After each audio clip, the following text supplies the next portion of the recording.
said it never.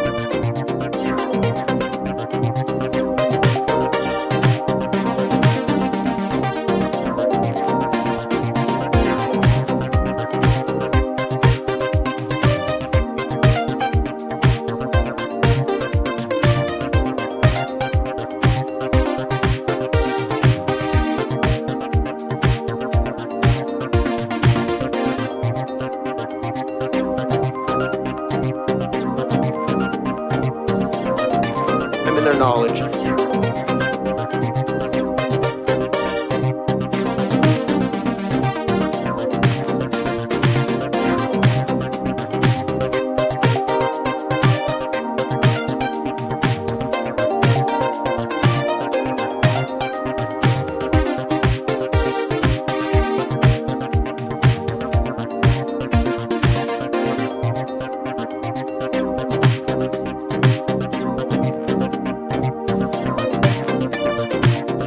Sign to the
hit that like, everybody. Let them know we're here. Oh my gosh. Let's see. What happens if I push this button? Oh, look at that, a show. Hi, everybody. Mic's on. Everything's good. Live on Instagram. We're all playing out. It's fantastic. Good to see you. Welcome to Hal Sparks Megaworldwide, the greatest live stream in the history of the world, bar none. Largely because all it has to actually exist for something to be true these days is you just fucking say it. So I'm saying it. This is, ladies and gentlemen, the greatest live stream that has ever existed and will ever exist. And you're a part of it. You're here. You were there. You were there. Other people missed it because, quite frankly, because the internet is packed. Even outside the internet, it's packed with people trying to get into the internet. I apologize for breaking it, as I do every day at this time, except Thursday, which happens an hour later because of family FaceTime. But you guys understand that, and that's how it works. By the way, I'm Hal Sparks. For those of you that don't know, this is where Hal Sparks goes to Hal Sparks as best Hal Sparks can Hal Sparks, because apparently Hal Sparksing about yourself in the third person is also the way you become unnecessarily famous, by just saying Hal Sparks. Just Hal Sparksing your way into it, and reminding people that your name, if it is Hal Sparks, is Hal Sparks. At every opportunity, you could say Hal Sparks. And some people don't like Hal Sparks. Other people, those people are called idiots. And then there are people who are lovely and smart and have brains, frankly, and they're in my chat room. That's right. Now, granted, there's a couple of Hal Sparks haters out there, but at least they have our best interest in mind, as they are always finding some way to extend, my name out into the public. Because You can't just say Hal because people think you're talking about the computer in 2001: A Space Odyssey. So, at the very least, these people have to go Hal Sparks. You know Hal Sparks? Hal Sparks. That Hal Sparks. Oh, that Hal Sparks. Yeah, that Hal Sparks. So as long as they're doing that, I give a shit. Now, we have way too much to cover, as you might imagine, because I've been away and I've missed you.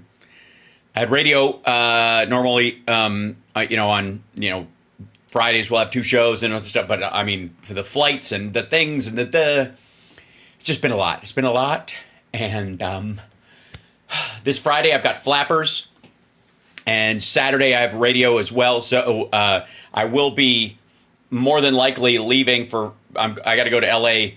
I'm going to go after the show on Thursday so that I could do normal shows with shit internet, but still before Flappers, so a full day of programming, morning, afternoon, live streams, and stand-up, because Hal Sparks is unstoppable, especially when it comes to being Hal Sparks, because you know how they say, be yourself?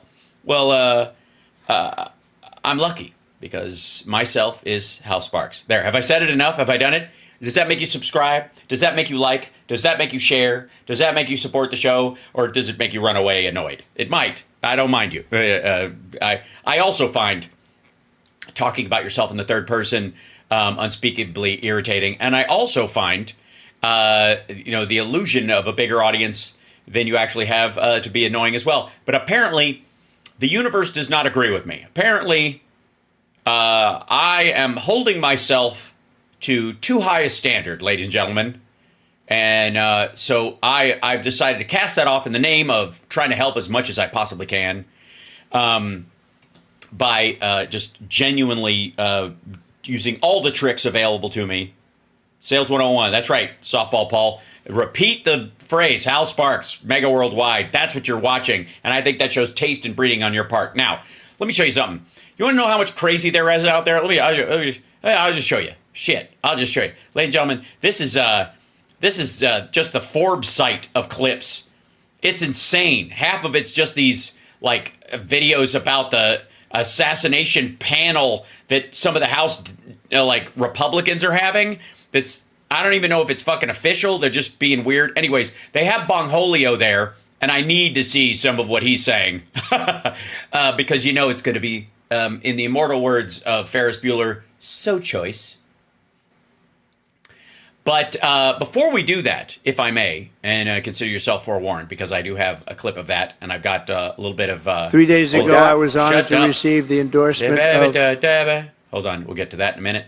Apparently, if you turn on these pages, they go through... Okay, so Trump spoke this morning in Detroit because he's running out of places to embarrass himself. And I was going to cover a good portion of that speech, and I may still. There's a piece of it that I'll show you. But I got to be honest.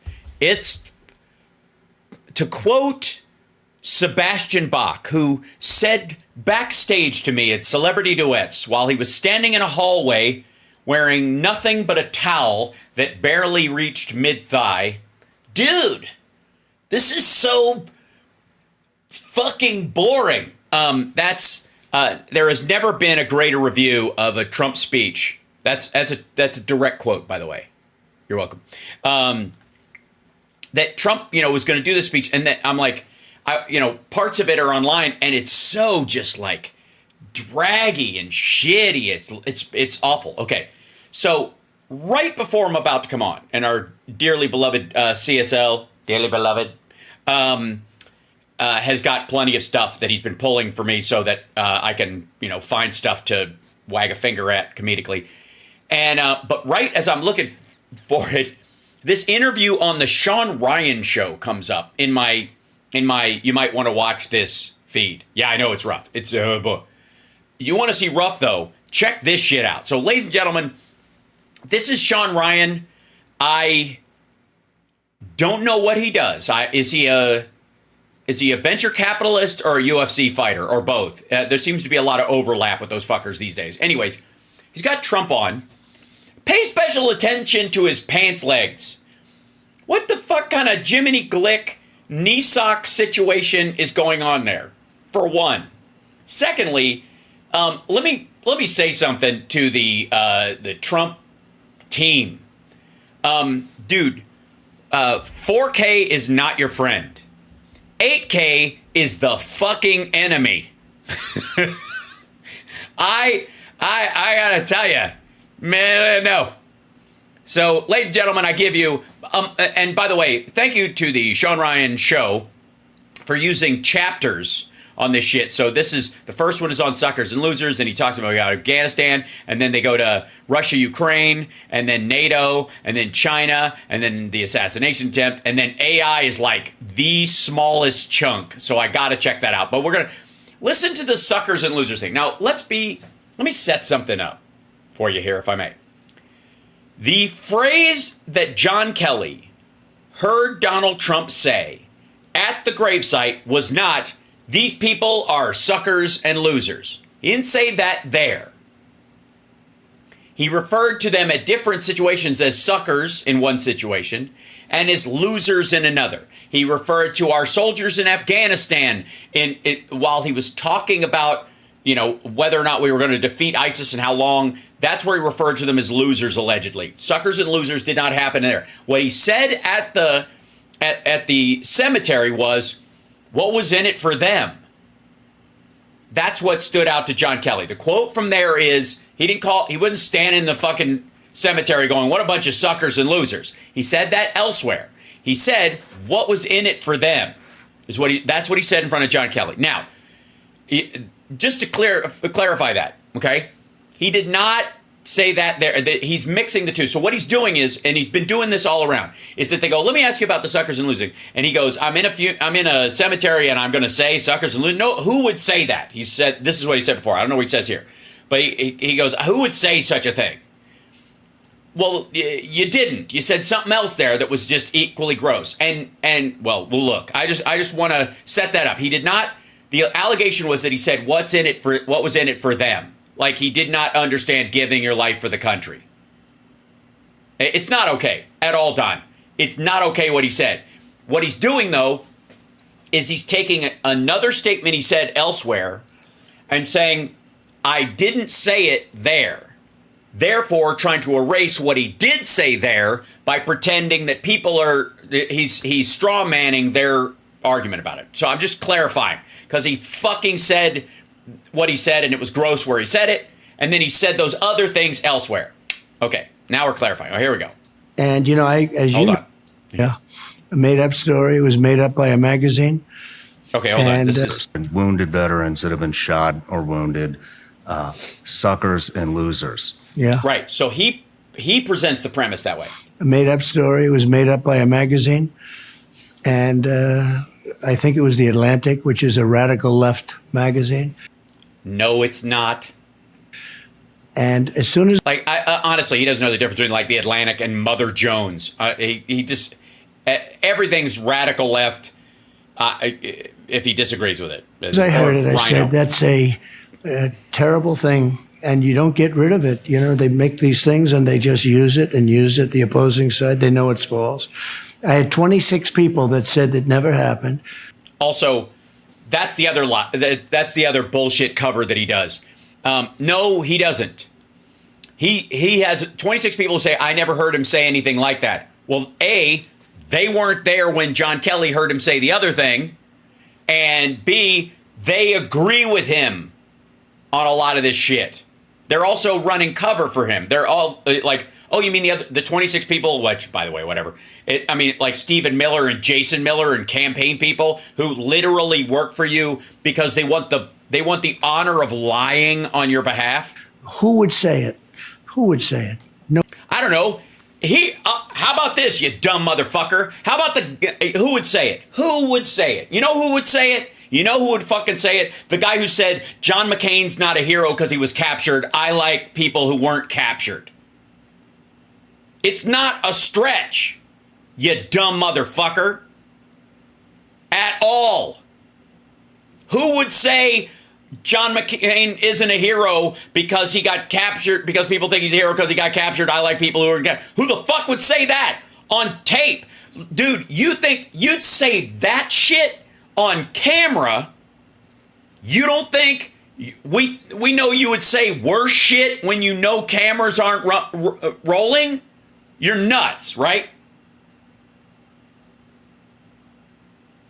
And the fact that a bunch of these assholes didn't write him off at the McCain line is, again, pathetic in its own. Like, we wouldn't even have had to get to the point where he's standing there calling people suckers and losers in the Oval Office and then saying this shit about what did they, what was in it for them at the cemetery.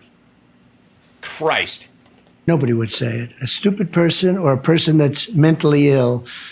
And, I gotta say, you're not doing your case. You're not helping your case at all, dude. Because I would argue you're both. As you know better than anybody, I rebuilt our military. Why would he know better than everybody? Why? Does he work for, fucking Boeing? What do you mean? You know better than anybody. Why? Did he have to rubber stamp the checks? What is that? 86 billion, 85 billion of it away to Afghanistan so stupidly, but... Yeah, that's none of that happened. That's just a lie. He keeps saying it. And the fact that he actually, it seems like he actually believes it, although I'm not sure he does. Because that's the total of all gear and training and equipment services that went from us to the Afghan army over the course of the entire time we were there, much of which was shredded or removed at the end. Far bigger than even that. I rebuilt our military. I had the best relationship with the military of any president. Also, real quick, supposedly, Afghanistan, the most embarrassing thing ever, and the weakness of our, pulling out means that we're so weak that Vladimir Putin thought it's a great time to go into Ukraine, even though he knows that we support Ukraine, especially the Biden administration. He just rebuilt the military. Why wasn't Putin concerned about our freshly rebuilt military? Like, if you were going to go in, wouldn't you go in when when this asshole is saying the cupboards are empty? And respect the military more than anybody. Right. Yeah, this goes right up there with I'll be great for women, better for women than anybody that's ever been for women, and nobody's less racist than I am. Just put that on the shelf of big lies. And they just made up this horrible quote. Also, can somebody move in with a plank or a piece of wood or something and get his saggy, sorry ass up off that chair? Seriously, it looks like it's collapsing. It looks like he sat down and broke two of the fucking legs. Is it just me? I didn't Dutch angle this like it's a fucking Batman episode from the 60s. Look at that. In his Slumpty Dumpty. That's awesome. Yeah. Massive rainstorm. Massive. And I was supposed to take helicopters to a certain place in Paris. Oh, okay. Oh, wait. So this is him rewriting the story about that, like he didn't want to get his hair wet. That's what this is. He's conflating two stories into one, so he can cover for one while denying the other because they didn't happen at the same place. Rainstorm, massive, and I was supposed to take helicopters to a certain place in. Wear a hat, you dumb motherfucker. Paris, little complicated. I don't want to be too complicated. You go out, you get in the helicopter flies to the place, you land, you get out of the helicopter. Yeah, it's really hard to grasp. And the helicopters weren't able to fly. They were military helicopters, our helicopters. And I looked at it, I said, I'm not going to be able to fly. So I wanted to drive. By the time we realized we had to drive, it was very late. And everybody talked me out of going, and all of us. Bullshit. Listen to this. We realized it was too late. Okay, well, if it's too late, it's too late. Nobody has to talk you out of going when it's too late. It's just too late. Unless you're lying and everybody had to talk you out of going. Really? Why? Why? Why don't you just get up the next morning and go super early? Oh, right, golf. All of a sudden, and it was a mistake. I wanted to go. And somebody. Oh, it was a mistake. You wanted to go. Is their mistake though? Yeah, that's true. He did want to go. Well spotted. Who was that in the chat who just said that? Yeah, Moon Girl. Yeah, he really wanted to go, you know. He really did. But, it was too late, and other people talked him out of it, and... Somebody made up the story that I said that, and I have so many witnesses. I have one... Wait, now he's saying he wasn't even in that cemetery. See what he's doing here? That's just a fucking lie. Where he said that was a place he actually went. I think it was the day before, but they went to the one cemetery. The other place he didn't want to go because his hair would get wet was a secondary, like another location. He's overlapping these circumstances to pretend like, not only did I not say it in the cemetery, I was never in that cemetery because I didn't want to go because it was raining too much and we couldn't take helicopters. Yeah, because they were made out of your fucking hair. One of them in this room right now, he's a witness that I never said it. Nobody would say it. Yeah, what's his name? Who? Bring him out. You mean Stephen Miller or Jason Miller?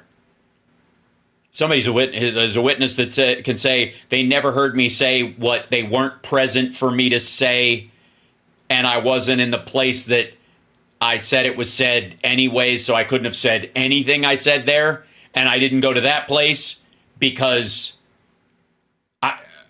they wouldn't let me, and it was their mistake. Jesus Christ. Pass that bucker. Pass the bucky on the left-hand side, you fucking dunce. All right. That.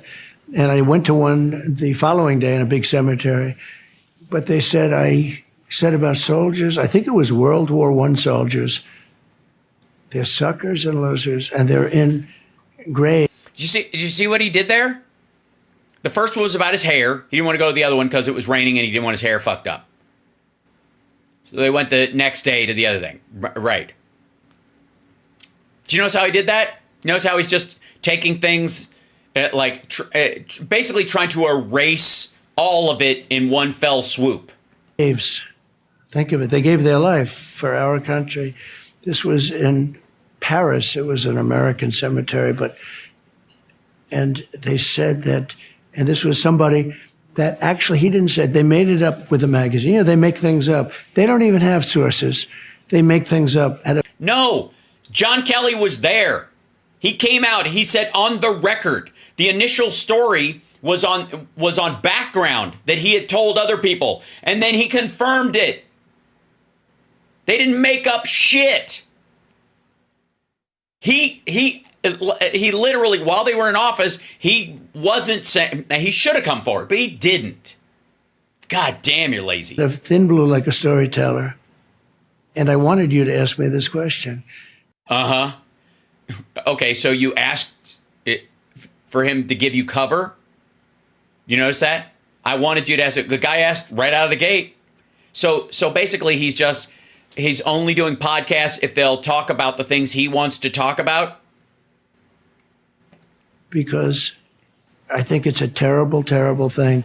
But they make up stories. Yeah, it is a terrible thing that you actually fucking said. It's also a terrible thing what you said about John McCain. John McCain could have left Vietnam while he was a prisoner, but he stayed because he wouldn't leave without the rest of the guys in his unit, the guys who were there. He stayed with them. They broke his fucking arms. That's why he couldn't lift his arms up. Trump made a joke about, I guess he couldn't get his arms up. Fuck you. He said that on camera, right? He said that proudly in front of a crowd. He wanted credit for fucking saying it. And I'm supposed to think that he didn't, in that funeral, go, what was in it for them? Like he thinks he's being poignant. And then one guy who's a very sort of a low-life guy. He is a low-life.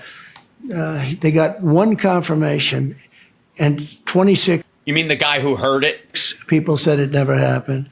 By the way, yeah, 26 people who weren't present, one guy who heard him. But the one confirmation was a guy that I fired, a terrible, stupid person, actually, that couldn't. A terrible, stupid person. Mm-hmm. Yeah. But nobody respects vets more than he does. Do the job well. and I fired him. And he sort For what? What'd you fire him for? Oh, you fired him for resigning? of confirmed it. I don't know how he confirmed it, but he did. And it's a totally false story. Nobody would say that. And Yes, the person who said what they said about John McCain would absolutely say that. I would say So, Captain Bone Spurs would fucking say that. this to military people. I'm the president of the United States. I say suckers and losers. They gave their life. And it's just a disgraceful story, Sean. And all I do is deny it. We have so many witnesses. And Oh, okay. There's no such thing as a witness that you didn't say something. Again, proving a negative is one thing, but you were like, none of the people he brings forward, the 26 people, none of them were present when he allegedly said it at the time. and That's why he thought he could get away with it, I think. I said, that's one of those questions where no matter how you answer it, you lose. Do you understand that? I do. I can sit here and talk about it for another 20 minutes.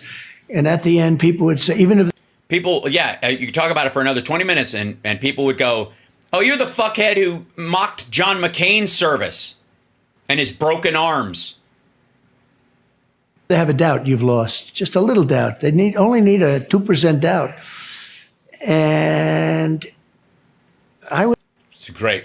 I mean, nobody understands the media like Trump does. think that if people heard that, I think if I heard that, maybe I'd believe it if I was in the military. What do they know? They're sitting there and they heard the story. Put out by this real rag that's failing badly, losing a lot No, it isn't. of money. And it's interesting. I mean, wait. He's talking about the Atlantic still, right? He's not talking about like Trump Media and Technology Group. No, Truth Sinkhole is doing fabulous. doing a rally and I was walking past. By the way, a lot of people are saying he's sniffing. He's not. He's breathing through his teeth. He's going like that, which is just another version of it. Because amphetamines make him slurpy. Some people, it gives you dry mouth, depending on what you mix it with, apparently. We went through this with the fucking Ronnie Jackson Johnson. Press and some guy shouted to me, I think from the Remember when Ronnie Jackson was like, God, is it me or I feel like I just made out with Greg Kelly. My mouth is drier than a lye sandwich. Right? Trump gets the opposite. He does that. He's getting lateral lisp spit. Remember the videos off of his channel that they put out anyways, and he was getting the spit. Well, I'm gonna make everybody puke. I'm sorry. magazine. Is it true you called them suckers and losers? Who? They said, military in the graves. I said, now that's a loser. Because as soon as I heard it, I said that you can't respond to it because no matter how. When I heard that, I said, you can't respond to it because no matter how you answer, it's going to be bad. That's why I asked you to open this interview with that question so I could blather about it for 10 fucking minutes. Jesus Christ. And it was a mistake not to take my own advice. How vigorously you deny it, people. I'm sorry. How do you pronounce vigorously again? Because no matter how vigorously you deny it. Vigorously. I see. No matter how vigorously, you can deny it as vigorously as you want. You can't respond to it because no matter how vigorously you deny it. Sure. Honestly, I'm not familiar with that word. Many of us don't know what the fuck he's talking about, but vigorously will, look, I don't want to refute or rebut what he's saying here, but I think it's vigorously. But he knows the best words. Who am I? He's got the best words. Maybe vigorously is what us plebes use. And vigorously is what that's what they teach you at Horton. That's his Horton accent coming out. That's his la-di-da. That's how the fancy people say vigorously. People, they have an expression for it. I won't use the expression, but it's. You think he's going to use the expression anyways? You mean bullshit? a bad expression. It's when they ask you a question that no matter how you answer it, it leaves a telltale stain. Yeah, it's a terrible. You know what they call that when they call? Yeah, sure. Yeah, I won't use the shit. I won't use the expression because it's a terrible one. But it leaves a telltale stain. I got to tell you, that's worse. Whatever the fuck you're talking about. All right, let's see if we can figure out what the fuck he means. Expression for it. I won't use the expression, but What's the expression? Any ideas? Chat room. Anybody got it? Like what? Anybody know what the expression would be? Skid marks? Is that what he means? Right? That's it. But I don't know how the fuck does that have to do with asking a question? Oh, that's a skid mark question. Who the fuck says that? What do you mean? No. What is it? What? I don't know. I'm pretty proud of the number of colloquialisms I have at my command at any given time. But for God's sake, what? There's a phrase for a leading question, I guess, that he doesn't want to use because it leaves a stain of some. Yeah. I honestly, what's the? I know what the skid mark part is. What's the phrase for the question? I'm dead serious. I have no idea what the fuck he's talking about, and I don't think that. All right, and there's no way this guy does. What's the name or phrase used for a leading question from a reporter that? No matter how you answer it, it leaves a stain.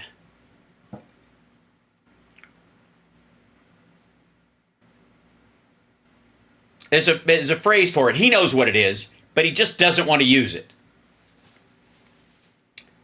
it's a bad expression. It's when they ask you a question that no matter how you answer it, it leaves a telltale stain. And it's a shame that they can get away with it. And we have libel laws now where you can do anything. You can sue. You can spend 25. Wait a minute. Does he mean tar baby?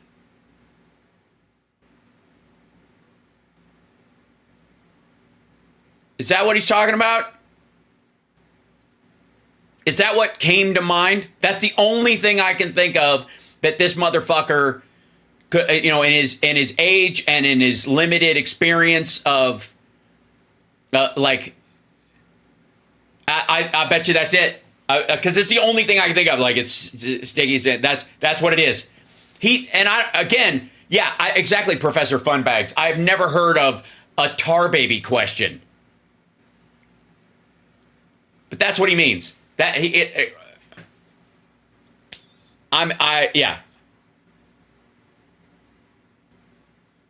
awful. He's just he's just fucking awful.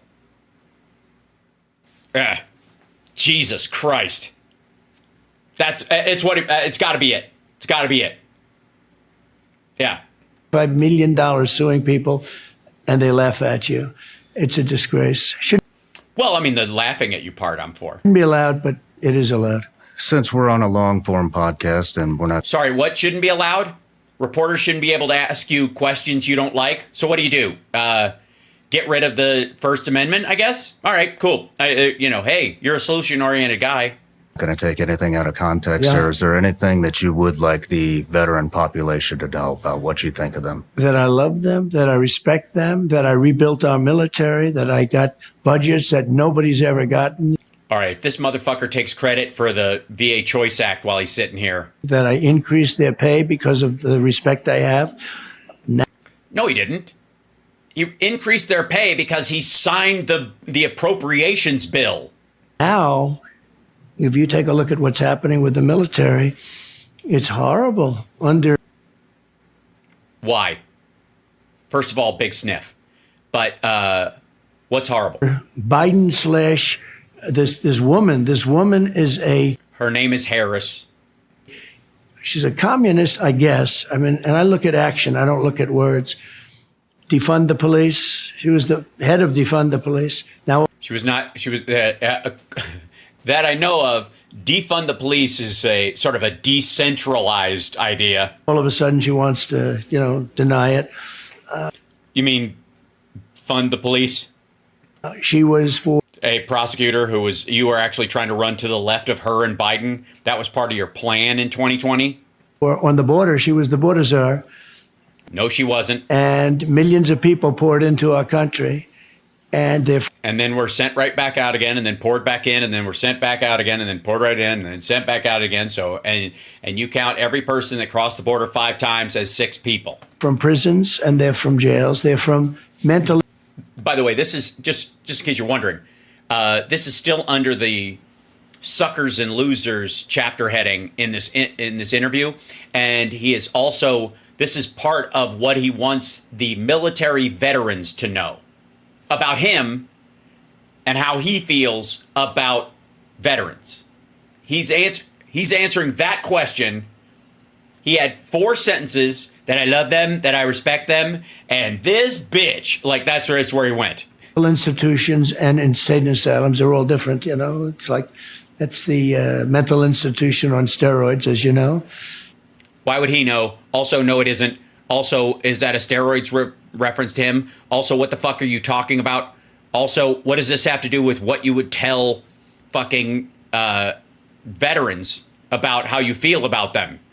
And they're from and they're terrorists, and they're jail. They're from jails, though. They're from jails. They're from jails. Yeah. Many countries. Recently, they came in from the Congo in Africa. Jesus Christ. Not all of them are brown. I know you guys are cool with the brown ones, but some of these are really black. I mean, seriously black. Like, there's some people like, that guy's black. And then there are other people like, that dude is black. Like, they're that kind of, let me tell you, it's Congo black, okay? I don't mean like this kind of like, Oprah, you're comfortable, you're used to it and stuff. These people they're like, have you seen them? It's crazy. And they speak languages no one speaks, which is why they're so lonely. Africa. Where do you come from? I think 22 people, but 22 out of the millions and millions and millions and millions? many more than that. Well, yeah, I mean, it's got to be, if there's millions coming in, there's got to be more than 22. And obviously, they caught them all. They're emptying their jails into our country. They say, where do you come from? The Congo. We're in the Congo jail. What? Yeah, that's how they answered? Really? What did somebody teach a fucking learning annex class on how to get into the country illegally? Listen to me, my friends. All you need to do is you go to the American border, and it's very important that you listen to me. This is how you're going to say it when you go up there. You go to the first thing they're going to ask you is, where are you from? You say Congo. And then they say, where in Congo? You say jail. And then you're fucking in, man. Like shit through a 10-year-old goose. Let me tell you. What do you mean it didn't work? No, there's no fucking refunds. Get the fuck out of here. What did you do? They wouldn't answer. We have. What'd you do? I meant license plates. What am I supposed to say? I was in jail. It's not like it's not a fucking vocational school. Of the toughest people in the world being dropped into our country, and not from just South America. From South America, yes. Venezuela. Still answering the question about what he wants veterans to know about how he feels about them. Just this guy Sean Ryan over here going, that's not really. That's the question that's right here, but this is awkward. Their crime rate's down 72%. Their prison He stopped nodding because he knows that's not true. population is way down. Their mental institution population is way down. And this is true with many countries. And that's because they're They're all using coming us here. as a dumping ground. They're dumping their prisoners. They're dumping their gang members, MS-13. They're dumping everybody into our country. We have a totally open border. This is so, I gotta say, like, he says this all the time, and he says it at rallies. And there's almost something like he gets a bit of a pass saying this bullshit when he's in a rally, because it's almost like, well, people bullshit when there's a big crowd there. You know, you get nervous and You never know what you're going to say because it's nerve-wracking being up there. But one-to-one in a room, it really does put this, like, the insanity of what he's saying and the grotesque racism of it in stark relief. And she's a Marxist. She's really a Marxist. It's just like, Jesus Christ. It's like trying to interview a fly trapped in a room with a rubber band. Like, fuck, answer the question. Father is a Marxist professor. This woman... Still answering the question, what do you want veterans to know about how you feel about them so they don't think you believe they're suckers and losers? I'm just so you know, we're fucking 2 minutes into that answer, and I just want you that's still the question that's on the table that is in the process of being answered. I'm just saying. Ran against, I guess, about 22 Democrats. She was the first to leave the race. She left the race before she even got to Iowa, the first prime. And look at that. Years later, she beats you in the ratings by 22%. Her crowd sizes are fucking enormous. The enthusiasm gap closed faster than a woman's vagina when you walk by. And now she's kicking your ass. Just like the old guy was. Even though he was stammering, stuttering, broken down, incompetent and stuff, he was kicking your ass everywhere. Now she's doing it, right? Even when she was just nobody. You know what? You may be right. Maybe she's the worst vice president in history. And Joe Biden is the worst president in history. And together, they're the worst team in history. And Walz is the worst person to bring on because it's just a mess and he's uncomfortable and he's weird and stuff. And they're kicking your ass. What does that say about you? I'm just saying, if it was me, I would talk them up like crazy. I would just say, well, there's a reason why they're way ahead because of this feature of it. And I would make up a bunch of shit around their singular issues. I'm surprised he hasn't jumped on the race issue, but it was a woman running and stuff. And you just kind of, land with both feet. Just stick the landing on a fucking, on racism and sexism and classism and shit like that, or they're insiders. You know what I mean? There's a bunch of shit you can just go, of course, they're connected. They've got the Democratic machine behind them, blah, blah, blah. But what he's effectively saying is they suck. How are they beating me? Well, if they suck, whatever you are, it's fucking worse. If they suck, you gargle. I'm just saying. You're a taint chewer at this point. I don't know how bad you have to be that everybody that sucks and is incompetent is kicking your ass. It just seems like a bad messaging. Primary state, as you know. And a lot of people followed. And Biden, which is shocking because he's terrible, and terrible for the military, by the way, but he's the worst president. Why? Why is he terrible for the military? Why? Why is he terrible for the military? I mean, that's a huge statement, so why not? Go for it. I mean, I got news for you. There's going to be a ship named after Joe Biden. There is not going to be a ship named after Donald Trump. There's going to be a bunch of tugs that are like Trump 1, 2, and 3 that push battleships back into dry dock. That's it. In the history of our country, in my opinion. And yet what happened to him shouldn't happen. He got 14 million votes. He got no votes. It was a coup. It was an overthrow of a president. There's never been anything like that. That doesn't mean he's good or he's competent, but he did win. And then they said, we don't want you. We had a debate. Yes, you sound very concerned. Also, how much should you be... Sean, why are you not writing this down? Because you have to convey this to veterans. They'll just watch it. And after the debate, he was 17 points down in polls. No, he wasn't. That's the fucked up part. After the worst debate performance in history, you fuckers were neck and neck, and he was gaining. Her initial lead was equal to his. After the worst fucking debate. People saw that debate and went, I would rather have that than this motherfucker.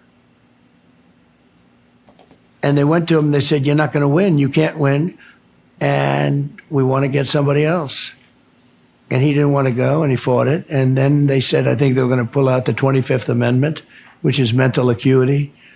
Also, no, they aren't. He makes this up. Or something. or something. Yeah. And he said, I'll go. By the way, there's not a single person in the White House, in the staff, or in Biden's Secret Service detail that talks to anybody around Trump, ever. Ever. Now they're trying to act like it was a friendly. It wasn't friendly. He's a bitter man right now. And he should be. Everything is projection. What happened to him, you go through primaries, you win. I mean, he won against 22 people. Now, I think he got very lucky.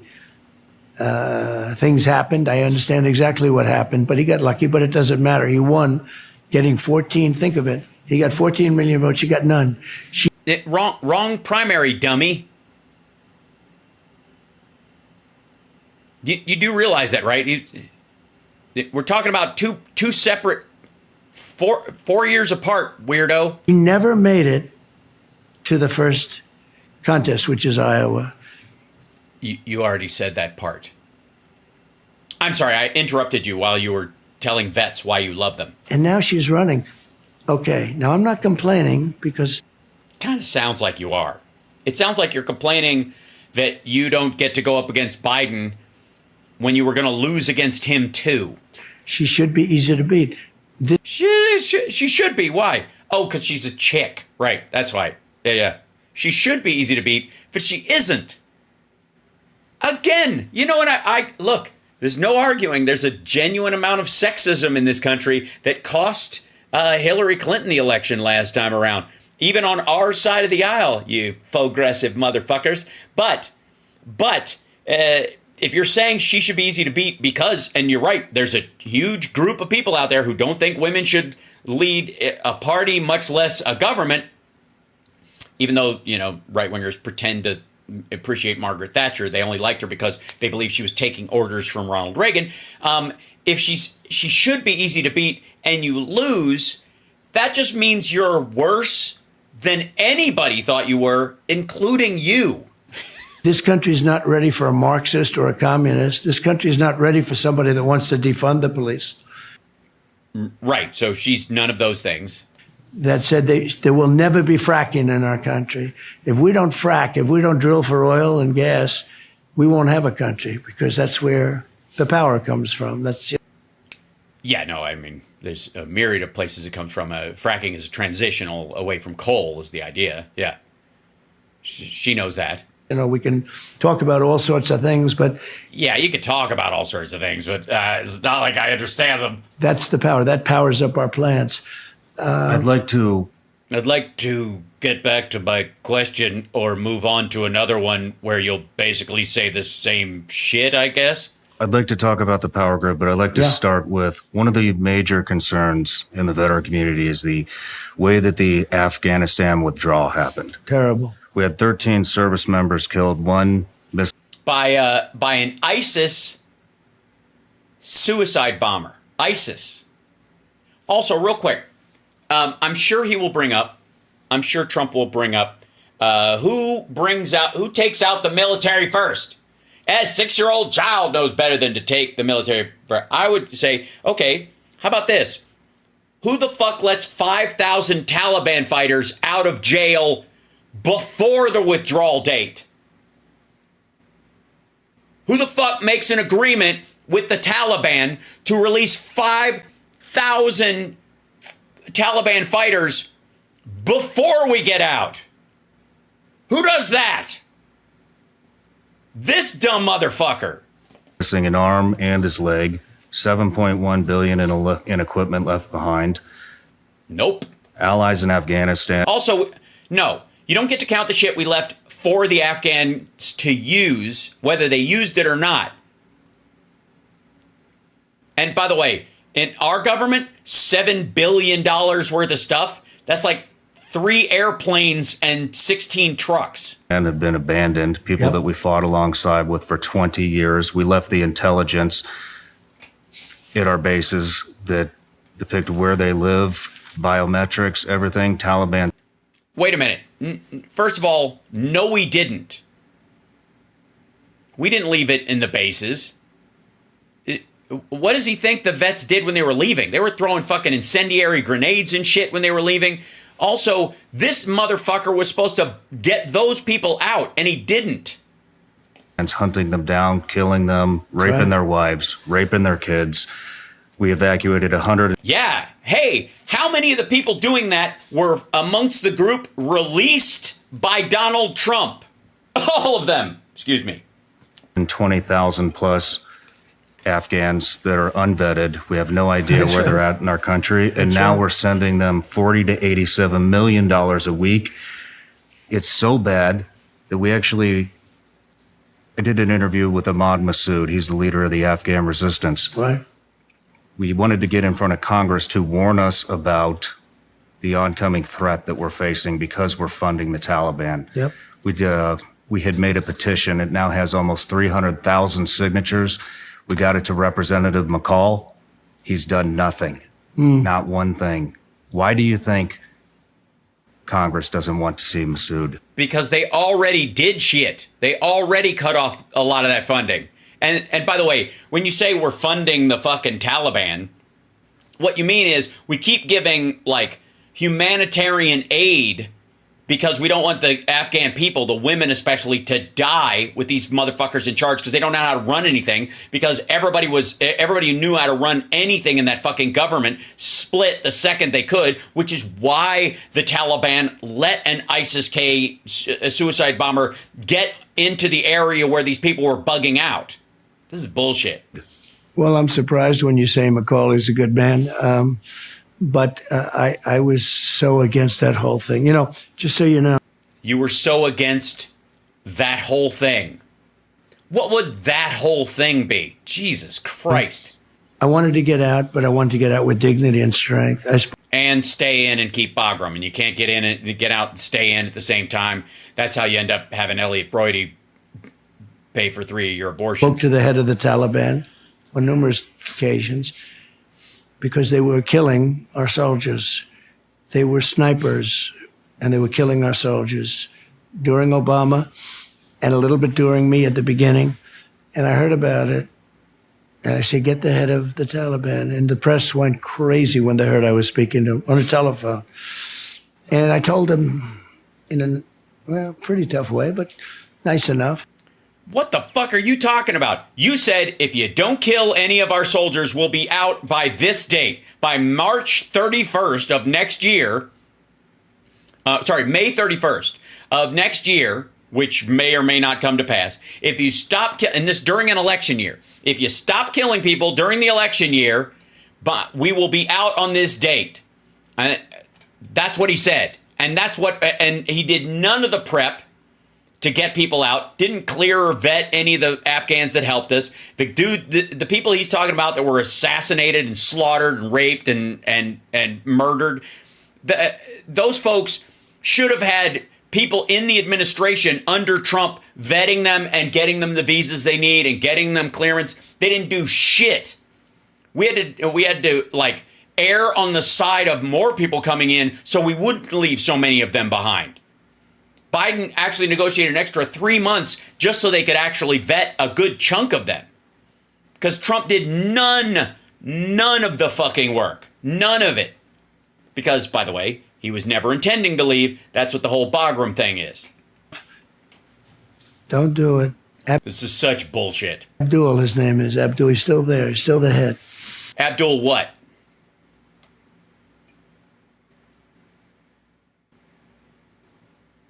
Abdul what?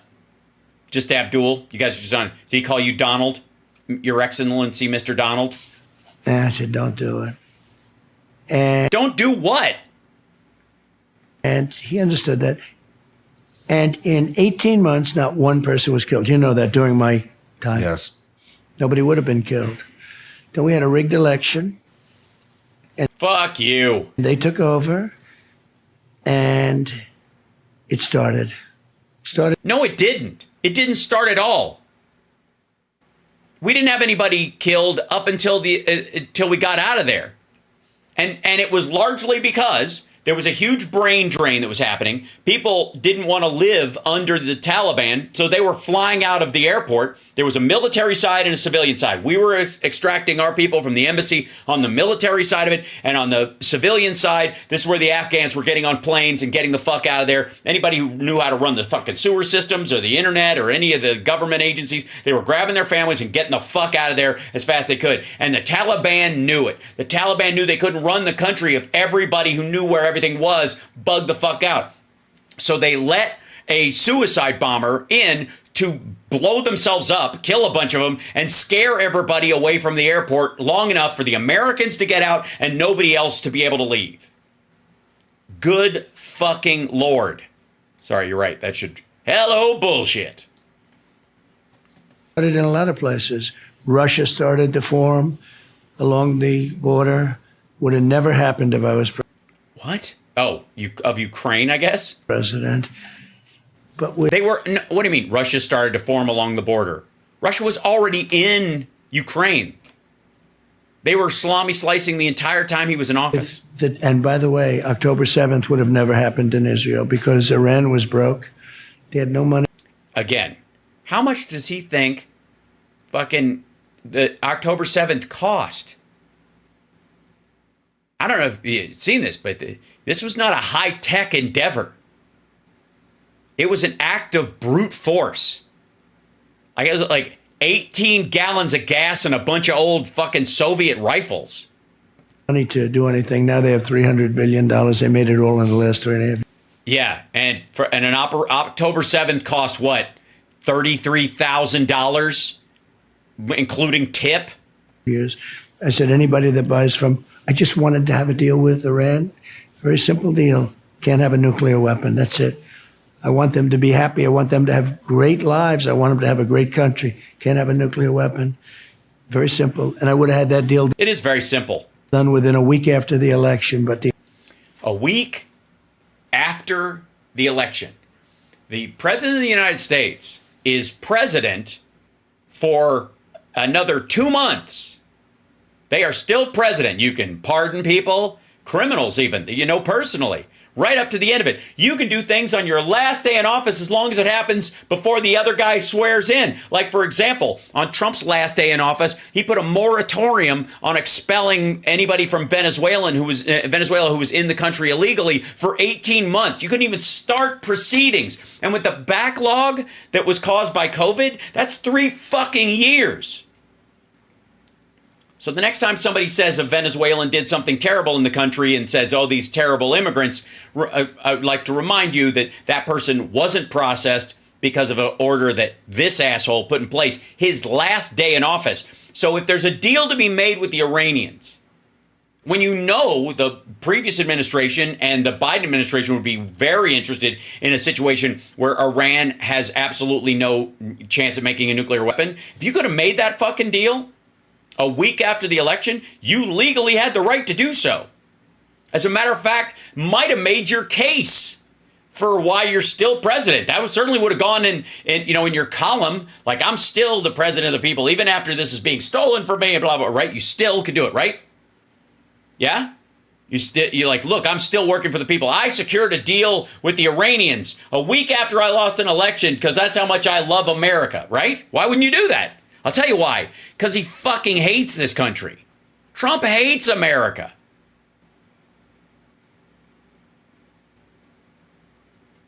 Why in the ever-loving fuck would you not do a deal when you're still president up to the last fucking second if it means another country doesn't get nukes? What was in this deal that you think the Biden administration, wouldn't want to do? Now that I think about it, what was Trump going to give the Iranians in exchange for them not getting a nuke that would be unpalatable to the American people in general and certainly to the incoming administration? What could he have given Iran as far as permissions in certain areas, or what would Iran want in exchange for never having a nuke that this motherfucker would give them in that deal he's talking about? What is it? What's the trading point? What was it? Because it would have to be, I mean, it would have to be, if you're going to make his stupid case, and it's a lie, don't get me wrong, I'm beyond the line of he's bullshitting. We allowed them to sell oil in exchange for not doing that. So, like, even still, none of that was, the oil purchases were already there. What he would have done is allow them access to the SWIFT system or something where they could run their terror money through the normal situation. Well, yeah, there you go, Regina. Classified documents, something like that. Somebody needs to ask him this. What would you... you said you could make a deal within a week of the election. You were still president. Why didn't you? What part of the deal do you think the Biden administration wouldn't have signed or kept up? What would you have offered Iran that would be unpalatable to the Congress or to the Biden administration? What is it? I would love to fucking hear it. Because, again, there's sometimes these lies are so egregious, we don't even drill deep on them because they're just fucking dumb. But this would be a good, Sean, Ryan, I don't know you, but this would be a good follow-up question in this situation. What would you have given the Iranians that the Biden administration would have said, that we can't do that? What was it? What's the content of the deal? And if there's a way to make that deal, don't you have a moral obligation to try and make it happen? Just for, beyond the United States, for Israel's sake, right? Aren't you the biggest friend of Israel? Not if I lose an election, fuck you. The election was a disgrace to our country, another disgrace. But with Afghanistan, you had to get out, but we were going to get out with dignity and strength. Really? What, are you going to wear top hats and smoke cigarettes through those long stems and have a painted high eyebrow? My goodness. Sink me! It's time to leave Afghanistan, don't you know? While we're withdrawing, please take the troops out last. I would like to say that. I don't need to be the first one. They shouldn't be out first before me. Absolutely not. Sink me. Now, if anyone needs me, I'll be in the drawing room playing on the grand piano. We are leaving today with dignity and strength. We were going to take our people out, our Americans out. We have people living there, as you said, better than anybody could say it. What? What does that even mean? When you said raping the wives, raping the people, I assume that could be happening. But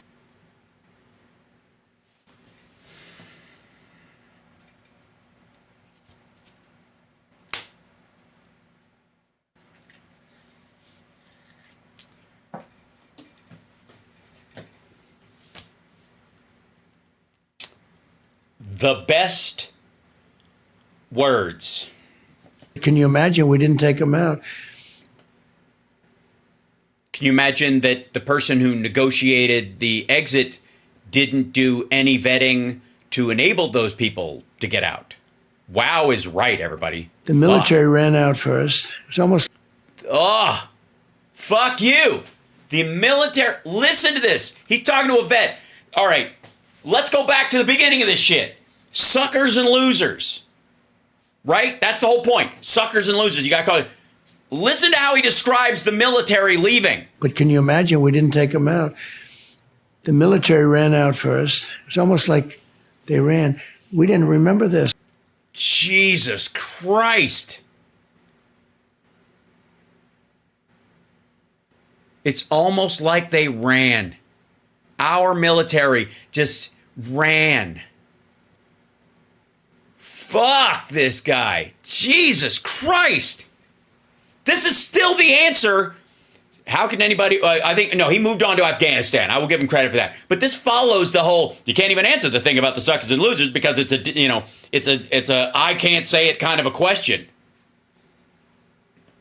We didn't have one problem for 18 months with them, and the Taliban's are off. They're good fighters. What are you talking about? We didn't have one problem. They were killing Afghan army guys all over the place. They were taking over villages and all kinds of shit. In the lead up to it, Good Lord.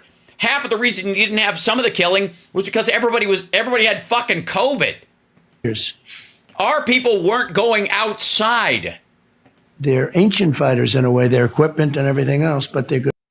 They're ancient fighters. Yeah, all using stone spears. Yeah. Very good fighters. But we had no problems. And then when this happened, and when I was out, they heard that. We had 56 deaths of soldiers killed and contractors killed in Afghanistan. That I remember. Just like there may have been more, but there were 56 specifically during his time in office. That the military was gone. And I could just imagine somebody coming back and saying, Abdul, the Americans have left. The soldiers are gone. He probably said, you fool. Don't ever tell me that nobody could be so stupid. But Milley was a stupid person, very stupid. You know, we have great generals, but Milley was stupid. Guys like John Kelly are he's one of the dumbest people I've ever met. A bully. By the way, John Kelly was his chief of staff. He wasn't in charge of any of this shit. And he certainly didn't have anything to do with the Afghan withdrawal. But a weak bully. And, you know, we just have some stupid people. Kelly wasn't so involved in that. He wasn't involved at all, dum-dum. You know why? Wait. You know why John Kelly wasn't involved in the Afghan withdrawal? Because while Trump was in office, he didn't do any of the fucking work to lead up to the scheduled withdrawal. They didn't do any of the vetting. They didn't remove anybody. They didn't start moving anybody out. All they did was release those prisoners and go, we'll deal with it next year. And then once he lost the election, he was like, fuck these assholes and fuck America. And I hope Iran gets a bomb because Israel should have had my back during this election. Good Lord. But we have some really stupid people at the top. But well, excuse me, I thought you knew ISIS better than the generals. Who gives a shit? We have civilian leadership. It's your fucking decision. If you had a battle plan and it was there, where the fuck is it? I'm gonna go nuts. I'm losing my mind, ladies and gentlemen. I'm completely gone batty. I can't take it anymore. It's just that fucking stupid. I've snapped. It's all there is. I don't even know how anyone could listen to this horse shit without completely losing, dropping a log in their trousers. If I do say so myself. A little bit lower down, the non-television generals are phenomenal. A little bit lower down, the non-television generals. I beat I took out 100% of the ISIS caliphate. You know, I took out ISIS. I do. He was supposed to take. No, you don't. No, he didn't.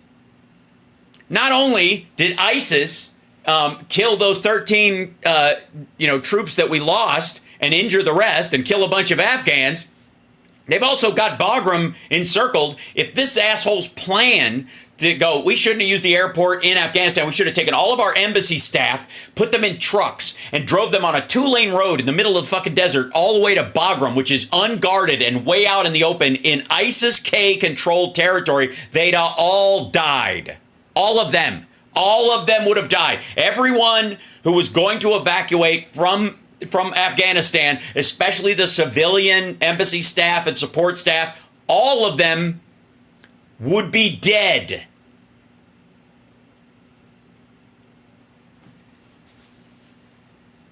It's like 90 fucking minutes on a 2-lane highway with no cover. Like 5 years, I did it in 3 weeks. And we have great generals, and we have great. Notice how it gets shorter every time he talks. Like the how long it would take is longer, but how long it took him gets shorter and shorter. It was 6 weeks, and then it was 8 weeks, and it was 8 weeks, 6 weeks, 5 weeks. Now it's 3 weeks. Military, and they're not woke, Sean. You know, the people that are woke are the top people. They should all get out. And I'll tell you another thing. I fired a lot of people when they don't do a No, he did not. good job. I fire them. No, he did not. That's why Milley's still in there. He didn't fire anybody. You know who he fired? You know who Donald Trump fired? You know who he was a big fan of firing? People who already quit. Trump fired everybody after they gave him a resignation letter. I'm serious. Good Lord. I think it's important. Biden's never fired anybody. She's never fired anybody. Everybody involved in that horrible, most embarrassing day, you understand that. I think it's the most embarrassing day in the history of our country. It's humiliating. I think it Why? What? Leaving it all? What do you mean it's humiliating? Why? And by the way, if you need more evidence that these assholes wanted to stay forever, that's all you need right there. That's all you need. The humiliating part is that we left it all. They think leaving without obliterating the fucking place is a surrender, and he views it as a surrender. This motherfucker just said our troops ran. That once they got the order to get out of there, they fucking ran. told Putin, hey, I'm going to go in now. These guys are nothing. That's And how did that work out? 500,000 Russian soldiers dead. Russia's been invaded by a smaller country. First time a nuclear power's been invaded by a non-nuclear power ever. what it did. And it gave President Xi of China the right to fly bombers all over Taiwan, you know. Which he didn't do. Well, if he's got the right, he sure as shit isn't using it. Right now, I think he's just relaxing, having strokes. Which he's doing. I mean, it's just a question of time. No, he isn't. And no, it isn't. Although if I get in, I think it's a different story. But Yes, if you get in, you'll tell a different story. but it gave him the right to do things that he never did with me. He never was flying. The other day, they flew 38 bombers over Taiwan. No, they did not. They're surrounded by ships and everything. A lot of No, they do not have. They do not have Taiwan fucking surrounded. bad things are happening there. But No, they aren't. You don't know what you're talking about. Taiwan is not surrounded. They didn't fly 38 bombers over the fucking country. whoever worked on Afghanistan should be fired. Well, that's. I guess that's your way of excusing yourself because you didn't do any of the fucking work. Good Lord. This is, I gotta say, I am shocked. Shocked. And I'm surprised I even can be at how shitty this interview is. Never mind the fact that Sean Ryan is just there to kiss his ass. Never mind that he's just there to set up these fucking questions. But Trump's answers are some of the worst he's ever given on this shit. And it sounds like at first glance it's the same stuff he says all the time, but it isn't. It's getting more it's like the lie is getting bigger and there's more gibberish in there as filler. The generals should all be fired. That was the most incompetent thing. They left first, and they left Bagram. Bagram's one of the biggest air bases in the world. You probably know it. You're a military guy. You're a military guy. What's his rank? Hold on. Should we look him up? Hold on. I'd like to check this out. Hold on. Sean Ryan military career. Is the founder he's a former Navy SEAL. He's a contractor. Hold on one second. Founder of Vigilance Elite and the creator and host of the hit podcast, The Sean Ryan Show. Ryan himself is a former U.S. Navy SEAL. Sean, if you ever see this, I don't know if you ever will, thank you for your service, but what the fuck? And CIA contractor with 14 years of service spanning multiple combat operations, developed a series to document the untold stories of war, loss, something else. Opening it up. And redemption from the men and women who lived them. Ryan expanded the mission of the series to directly assist and coach veterans on how to apply their skill sets to the civilian sector. Good for you. Has grown into a pipeline for veterans transitioning from service to entrepreneurship. So venture capital transition is what he's looking at. Yeah. By crowdfunding to support these causes, the program is now widening scope to explore topics and guests in society, culture, and current events, meaning suck up to Trump. Yeah, and then, of course, he's got the concept based around this, like, we're going to get canceled because the world's all woke and shit. Right, that's that kind of, like, residual douchebaggery that seems to be, I don't know, just, it seems, whatever the fucking, drug of choice is, be it red pill or black pill or beige pill or, camo pilled, whatever. All these guys have to suck Trump's balls. I don't know why. Dude bluffed his way out of Vietnam, shit on war heroes, crapped on Gold Star families, and never did any of the work on the Afghanistan withdrawal that he negotiated a final date on. We're out by this date or you can go back to killing us, is what he said to Abdul. Lord almighty. And with the most powerful runways, like 9 feet thick, and just Who gives a shit? Good Lord, man. We can land in Germany. 9 foot thick fucking runways. Good Lord. can handle the biggest loads of cargo and everything. For what?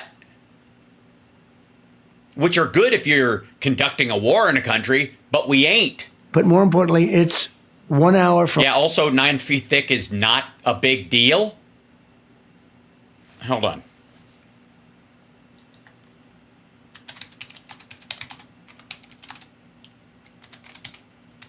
One second.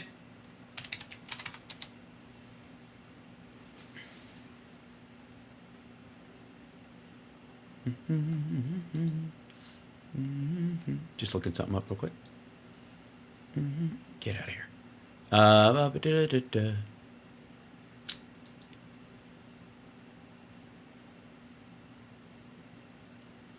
Slab foundations, let's see. Foundation, crawl space, basement foundation. Yeah, residential basement foundations, the deepest residential foundations often extending 7 to 10 feet below the ground. So if you fill in a basement with cement, there you have it. From where China makes its nuclear weapons, right? No, not right. What difference does it make where they make them? Where they launch them from might fucking matter, right? Let's think about this for a second. I sometimes we don't get to dig deep into this bullshittery. If you have an anti-ballistic missile system, what you want it as close as possible to the direct path of that missile as it's headed towards your country, as close as you can get it, so that if you miss, you can try again. The first primary ones, you want them as close as possible. You want to be able to hit the nukes as they're leaving before they hit atmosphere. Then you might have a secondary backup, and then one when it's supposedly getting over atmosphere would be your failsafe, right? That's how you would do it. Eh? Yes? Huh? Okay. So, you would want it near the launch site. Who gives a fuck where it's made? What do you want to get? Like that's like, sir, we should station our archers. Where should we do that? Wherever the sticks grow. All right. But why? Because we want our archers to be able to take out their archers. Well, look, their archers are right over there. We should probably be ready in case they start firing. No, sir. We should go where there's kindling. Motherfucker. And we gave it up, just walked away, just left the lights on, walked away. They left the dogs too, by the way. You know, a lot of people say, what about the dogs? They had a lot of dogs there. The German Shepherd special dogs. Mm-hmm.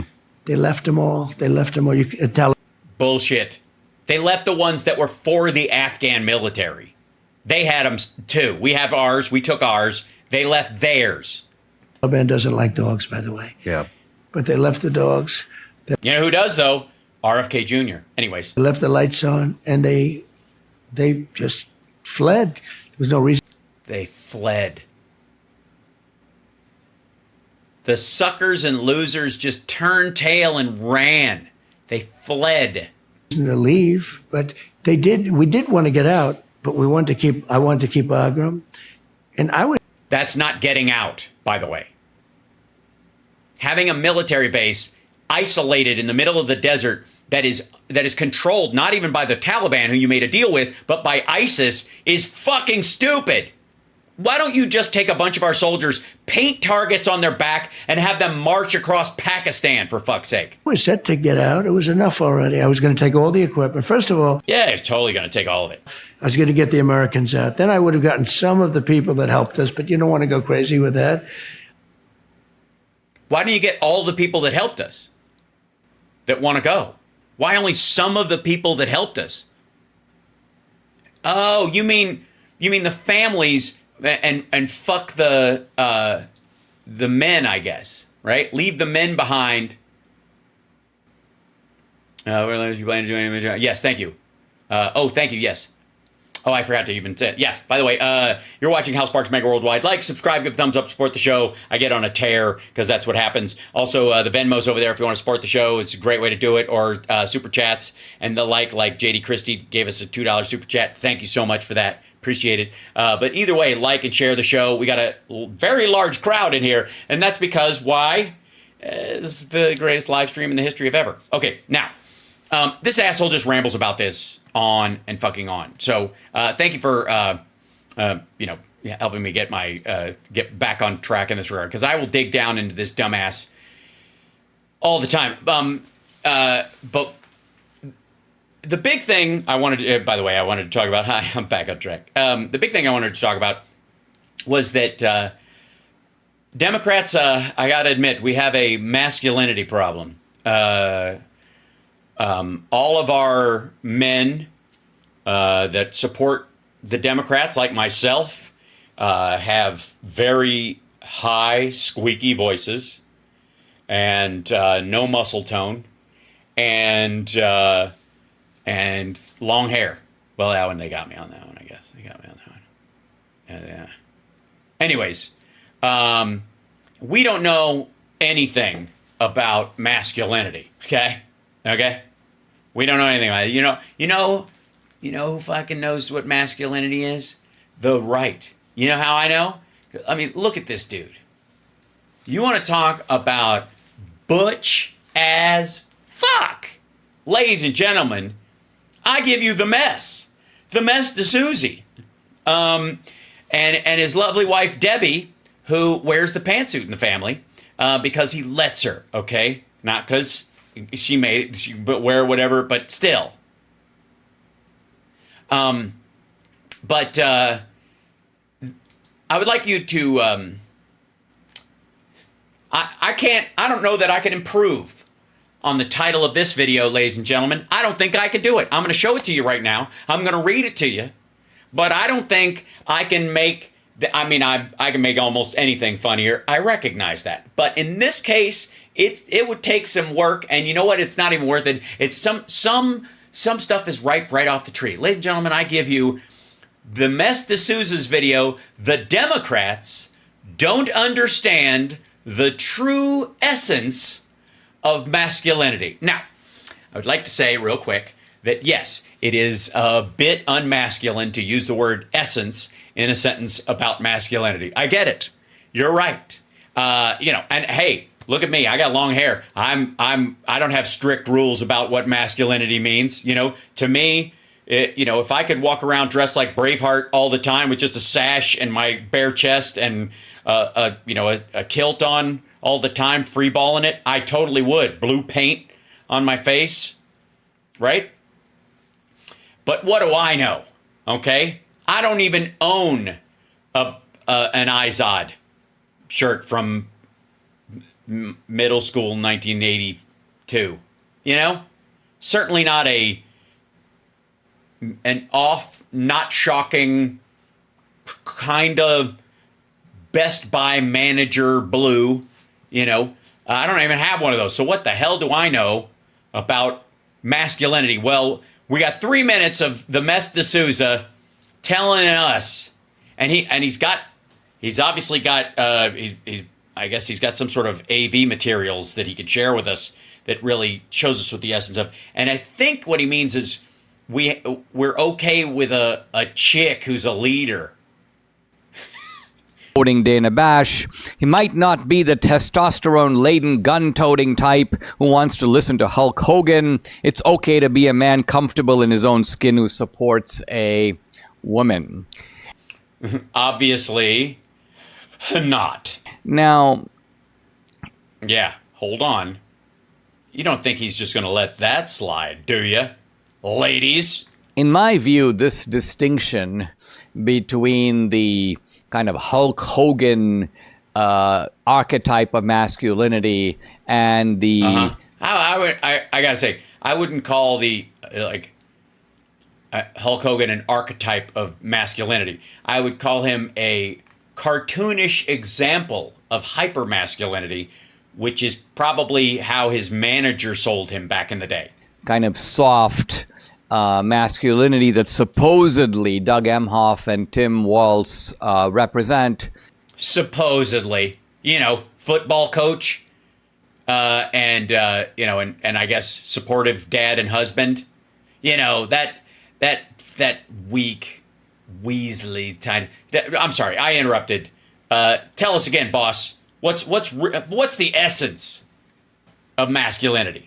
This is a bogus distinction because Yeah, it's a false choice. This is the wrong kind of binary. We need somebody who's very much right in the middle. Half Hulk Hogan, half first gentlemensch. truth of it is neither captures the true meaning of masculinity. Masculinity is not restricted to getting into the MMA ring. It's not restricted to showing your chest.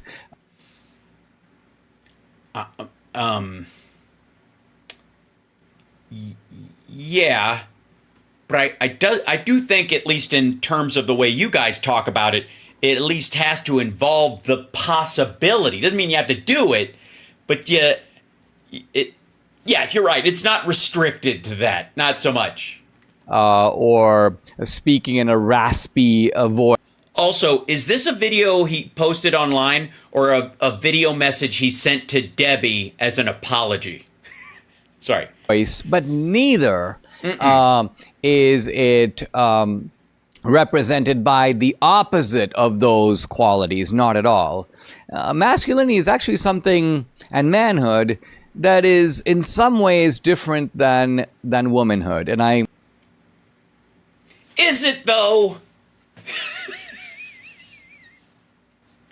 Are you sure? I don't know. Really? How committed are you to this distinction? And also, who can bench press more, you or Debbie? I'm going with Debbie. All right, go ahead. I say this, one of my favorite... I say this as a man who is literally trapped under the pages on my lap. I say this as a man who, when he has a cramp, calls an ambulance. I say this as a man who was once trapped by the fact that he tried to get his head through the sleeve of a shirt and wept until help came. I say this as a man. favorite Western movies is High Noon. Why? Because the Weasley guy wins and you felt like, I feel seen. And in High Noon, the protagonist, I think it's Gary Cooper, plays a sheriff. Who was very short, by the way. And that was the joke that, for those of you who don't know, there's a line, I believe it's in Animal Crackers? Yeah, where Groucho Marx, they cut to him and he's talking to like four girls and he goes, that's not true, ladies. For one thing, Gary Cooper is a lot taller than I am. Like that, which is a joke because he's not taller than anybody. And he has arrested this bad guy, but the bad guy is now out of prison and is coming to town at noon, high noon, to tear. Is that a section of the watch? Is high noon like the early part of noon? I just need to know because I'm trying to plan my afternoon. Because, is it high afternoon? Can we try low dusk? I'm just a little, my schedule is just nuts. Terrorize the town to get his revenge. And the townspeople are terrified, and but they have no response to this threat. Right. Everyone there is short. And it's going to be Gary Cooper's job, even though he's retired, even though he just got married, and he got married to a pacifist who doesn't like to fight, doesn't like violence. So, he lets his wife tell him what to do? I'm starting to root for the bad guy, know what I'm saying? Bro, come on, bro. And everyone in the town is telling Gary Cooper, you take off, you go on, we're going to be okay. But Gary Cooper We'll be okay. We'll just stay here and let him kill us. has got to realize they're actually not going to be okay. Yeah. You know what? I don't think you are. Are you sharing right now? And oddly enough, there are many people in the town who are more opposed to Gary Cooper, the sheriff, for all kinds of reasons. The deputy wants his job, so he wants the old sheriff to leave so he can take Well, why didn't you just wait for the other guy to kill him then? over. None of them are real men. This is the point of the story. And the real man, Gary Cooper, is not portrayed as Hulk Hogan. Is actually not even portrayed as, John Wayne or even Clint Eastwood from... Real quick. Excuse me. I'll let you finish, I don't know, shitting out the baseline of this plot in a moment. But I'd like to remind you that one of the reasons why you brought this up is because it's a rarefied movie, and that most Westerns did not have big Hulk Hogan-y kind of guys, but they were all butch as fuck, good shooters, tough guys. And the reason why when we think of a Western, we think of Clint Eastwood and John Wayne and fucking Tombstone and shit like that is because it's an act of hyper-masculinity. That's the appeal of it, dipshit. That's why when people go, the greatest Westerns of all time, they don't immediately go to the Gary Cooper one because it's not so much to say an episode of masculinity as a slice of life story that takes place in the West. Some of the spaghetti Westerns, not at all. You mean the ones that dominate the genre? Someone's trying to make the exception the rule. The Gary Cooper figure throughout the film. Right. A lot of times when these big, they do these police officer dramas and stuff, and not all of them are Cobra and Dirty Harry. I don't know if you're familiar with the Andy Griffith Show, but the main police officer in there that does most of the watching the jail is a guy named Barney Fife. And he's not such, suffice to say, he's not the exemplary, he's not like a Schwarzenegger type. You're losing me. You're losing all of us. Is a little bit moody. He's a little bit detached. And Dinesh feels seen. He's not. He's got one bullet in his fucking pocket. We got some rules up here on the rock. Not a man's man. In fact, most of the men in the town are not supportive of him. I'm starting to understand the appeal to you. He is a man in this sense that he sees a crisis. He recognizes there's something that needs to be done. Oh, it's starting to sound like Joe Biden deciding to run in 2019. He recognizes that no one else is going to do it. And then, Holy shit, that's the end. What are you kidding me? That's the end of the, hold on, back the fuck up. That's the end of the video? What? I'm just saying that is very unmasculine to just end the video there. Now, granted, I feel fine with him just kind of shitting out at the end of it and blowing it off. And I think clearly his editor was saving him and us all from this. And this video has been up for 3 days, and it's got fewer views, even with the suckers ending, than I have on a morning live stream. But whatever. Who the fuck am I, right? I'm just a guy looking at a girl, wondering what the fuck is wrong with this face. This is, by the way, oh shit, I'm sorry, my bad. Ladies and gentlemen, I'd like to tell you, welcome. You're watching Hal Sparks Megaworldwide, and I apologize. I'm sorry. Sometimes in the middle of doing the greatest live stream that's ever happened and that will ever happen, I'm so busy Hal Sparksing that Hal Sparks sometimes forgets to put up the nunt warning when we have Donald Trump on screen. And that's, I take total responsibility for that like a man. And not like some sort of weak, waffly Gary Cooper Western kind of a man, but a fucking Bill Bixby wanting to be able to lift a goddamn car so he'll bombard his own body with gamma rays kind of a man. All right, now. Here we go. This is, today marks the 3-year anniversary of the most embarrassing moment in the history of our country. I have no idea. He was elected a lot longer ago than that, but we'll see. This month marks the 3-year anniversary of the most embarrassing moment in the history of our country. Oh my God, they are so cleaning up his audio with AI now. Kamala and Crooked Joe's catastrophic withdrawal from Afghanistan. Holy shit! Listen to that. After the Elon Musk interview, they cleaned. Okay, so yeah, it's totally cleaned up. They go through and they like record his voice, and then they can make these. They want to use it for that, so they don't have to bother him with recording things and whatever. He recorded this video. This is a live piece, but then they went back over and cleaned up the audio with AI. Holy shit. Month marks the 3-year anniversary of the most embarrassing moment in the history of our country.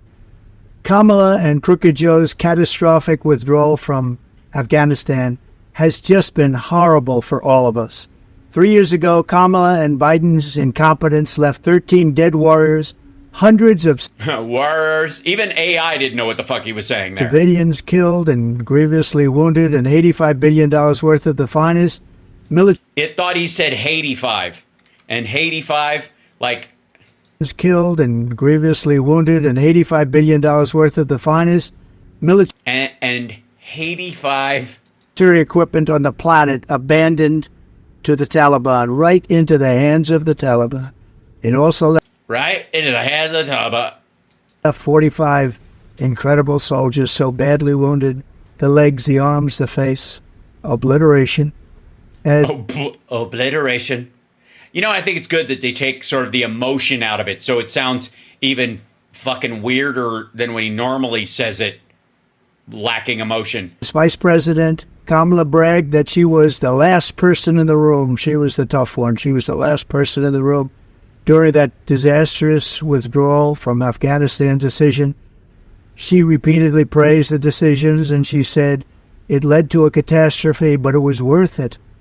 The incompetence and weakness on display from the... Also, again, never mind. Like I'm so overwhelmed by how shitty this is that even the like, what a great way to sneak lies by everybody, right? Yeah, hold on.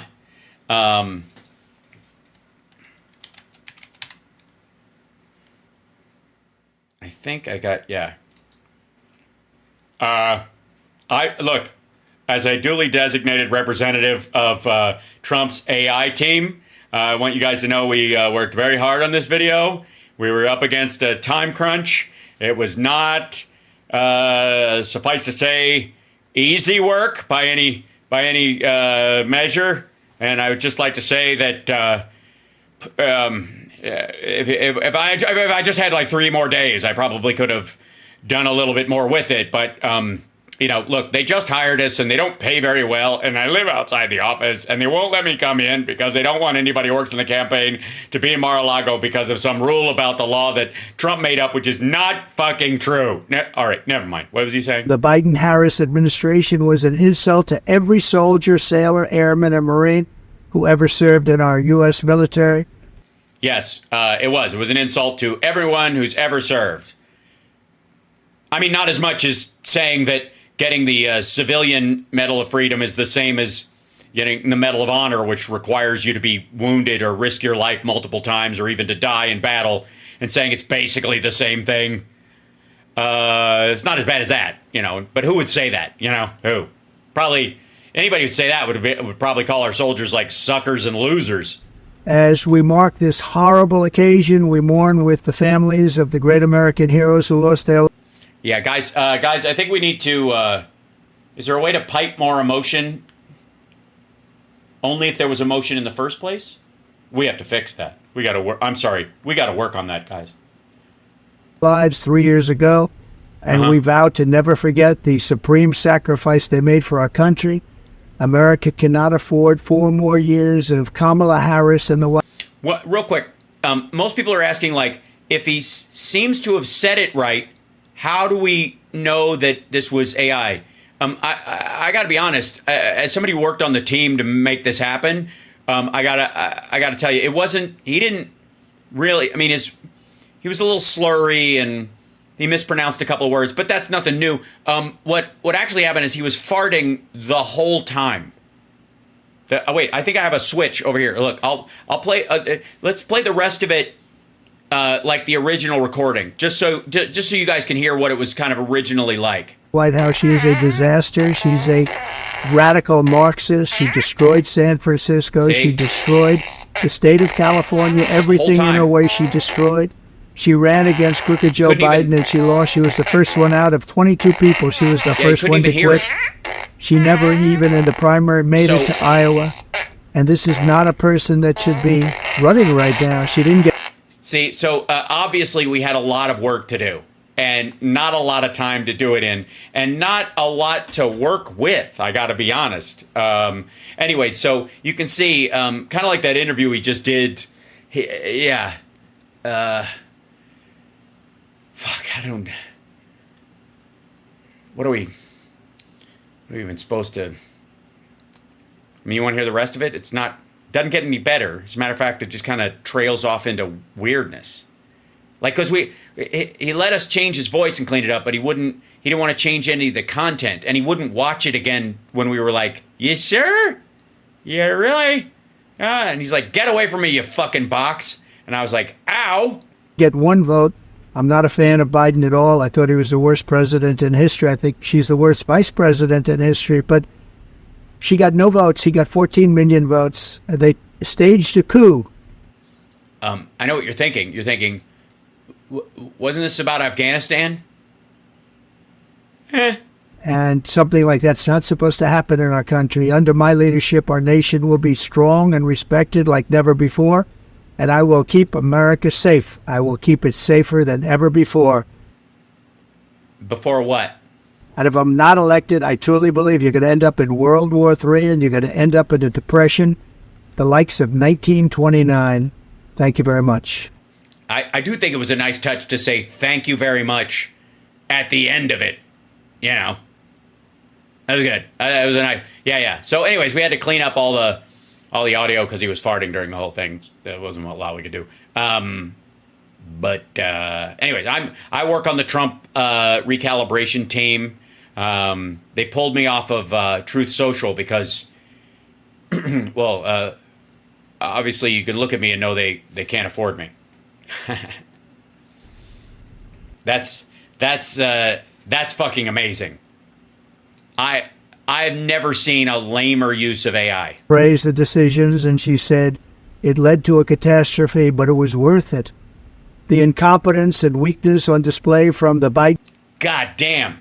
And by the way, for anybody who thinks I did anything to that, or it's from another site, because we've seen other, fake.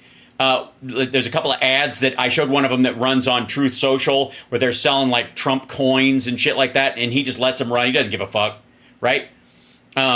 This is on Donald Trump's own YouTube page, his verified YouTube page. This is his video he posted on the on the Afghan withdrawal. Yeah, Grok did it. I agree. At this point, I got to say, I don't know why they don't just have it do all the videos. Good Lord. That's fucking crazy.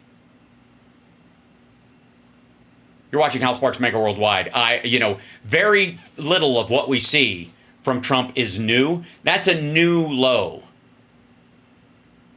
Like, how, most of us are like, how the fuck can he make his videos worse?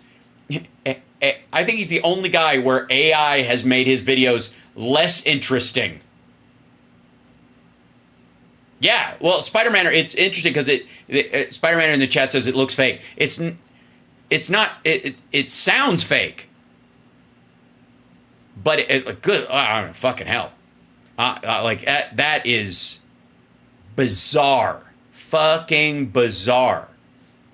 Now, where else are we going to go? How much time do we have? Oh, God, I never have enough time for any shit. Okay, so there are a bunch of... Oh, shit. Okay, so let's go to stupid takes, because some of these folks we got to do some cleanup on. Ladies and gentlemen, here's Dimpool, a person who believes that Russia invaded Ukraine because Ukraine blew up the Nord Stream pipeline, which happened after Russia invaded. I know. He's that... Yes, there's stupid, and then there's fucking moronic. All right. So this is his thing. Ukraine invasion of Russia risks World War III. Russia could use nuclear weapons in retaliation. But what is he doing now? Is he just translating Russian television for everybody? Ukraine's incursion in Russia could change everything, Mark Kelly says. This really set Putin back on his heels, he said, of Russia's president. Let's see what he gets from it. Huge news from Politico. Ukraine's incursion into Russia could change everything, Mark Kelly says. This really set Putin back on his heels, he said of Russia's president. Yeah, you can say that, yeah. It really depends if China is ready to engage, to take Taiwan, and they... What?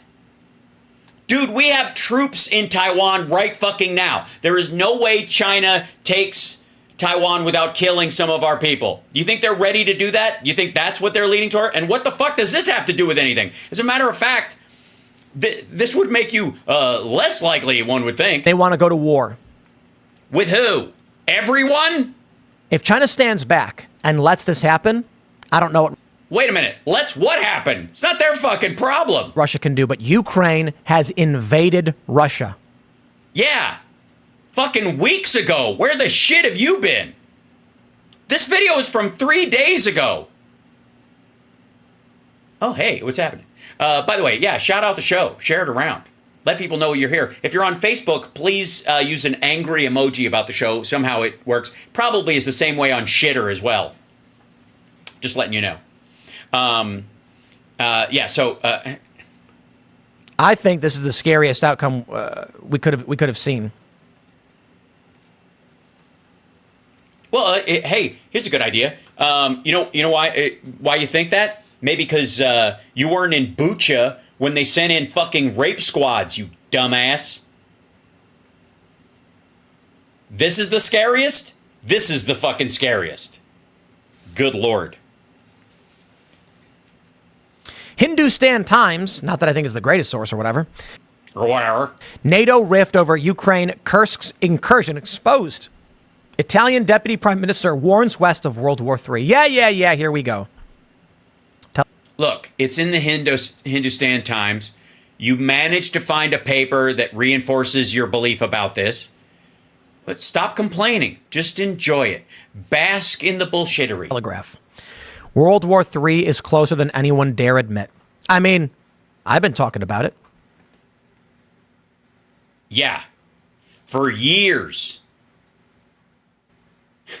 Ukraine has invaded Russia. Welcome to the party, pal.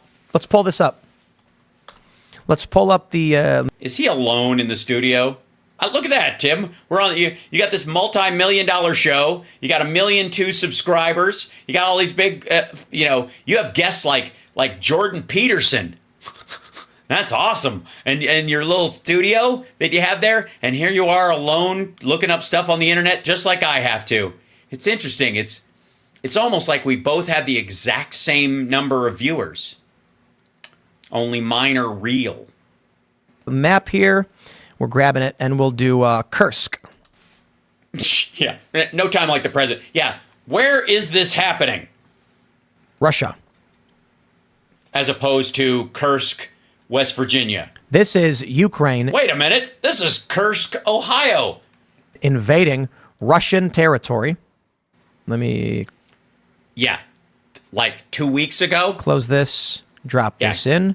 Yeah, put it over there. Carry the 2. This is great, man. And I thought my programming sucked. Kursk. $1 million show, ladies and gentlemen. Millions. Just raking it in. Just letting you know. This is just the money's just flooding into this motherfucker. Just team of people working with all the time. The only way this asshole isn't saying to somebody, "Hey, bring up the thing," like fucking Joe Rogan does, is because no one can stand him anymore. His own staff is like, "Do it your damn self." Here's the map. Here's you. Yes, you're right. That is, well, broken clock theory. That is indeed a map. Well played, sir. Ukraine, and they have invaded this territory of Russia. It's kind of hard to see, but here's the...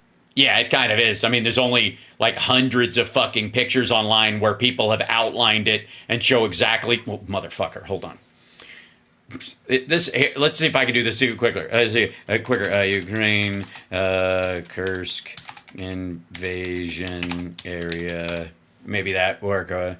See images. 3, 2, 1. Here you go. Here you go. Look at this. Hey, asshole. Oh, shit. Hold on. Hey, asshole. Look at this. It's the same map, and somebody circled it for you. Took me about 3 seconds. Dum-dum. How about this? Let's go to the next one. Okay, there's Izium. There's this thing. Yeah. Jump in here. I'll just do Kirk. Invasion area is the part that's throwing it off.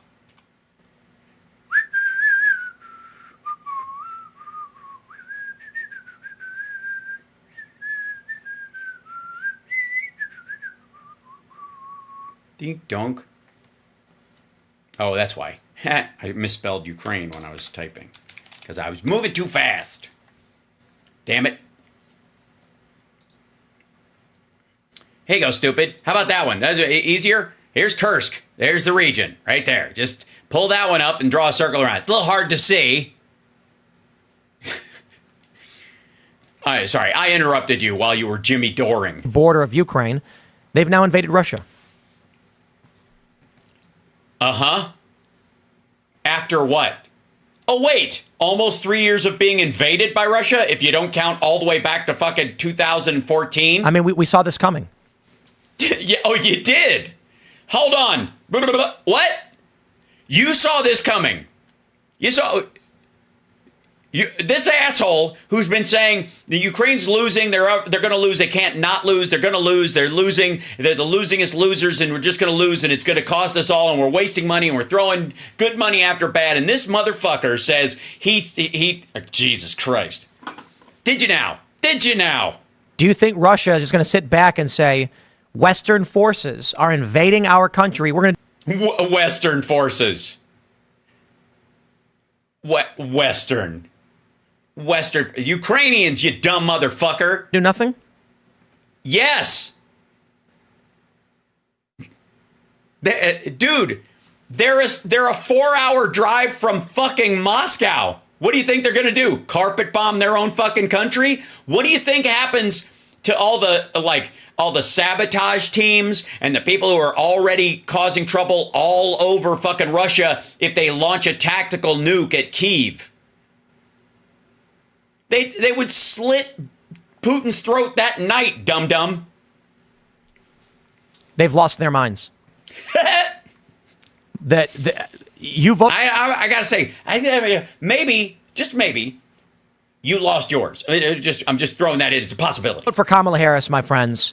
Don't be surprised if your sons are drafted.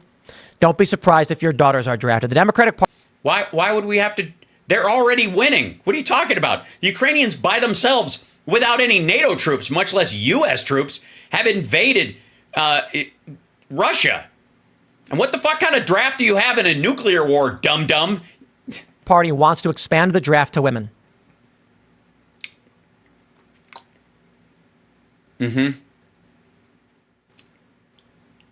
You think that's because the Democratic Party wants dead men and dead women? You think that's why they want to do it? Uh-huh. All of these single cat ladies, the greatest thing in the world for the Western war machine. What? You know why? No one does, you absolute weirdo. What? Jesus Christ. I don't know what J.D. Vance, huffs every day to be like a misanthropic fucking incel loser, even with the support structure, family, and money that he has. But apparently he left some of it on Tim Pool's dresser last week. If you are a parent, I am a parent. if you're a woman who's pregnant, I am not a woman who's pregnant, but I am a parent. they're not sending you to fight.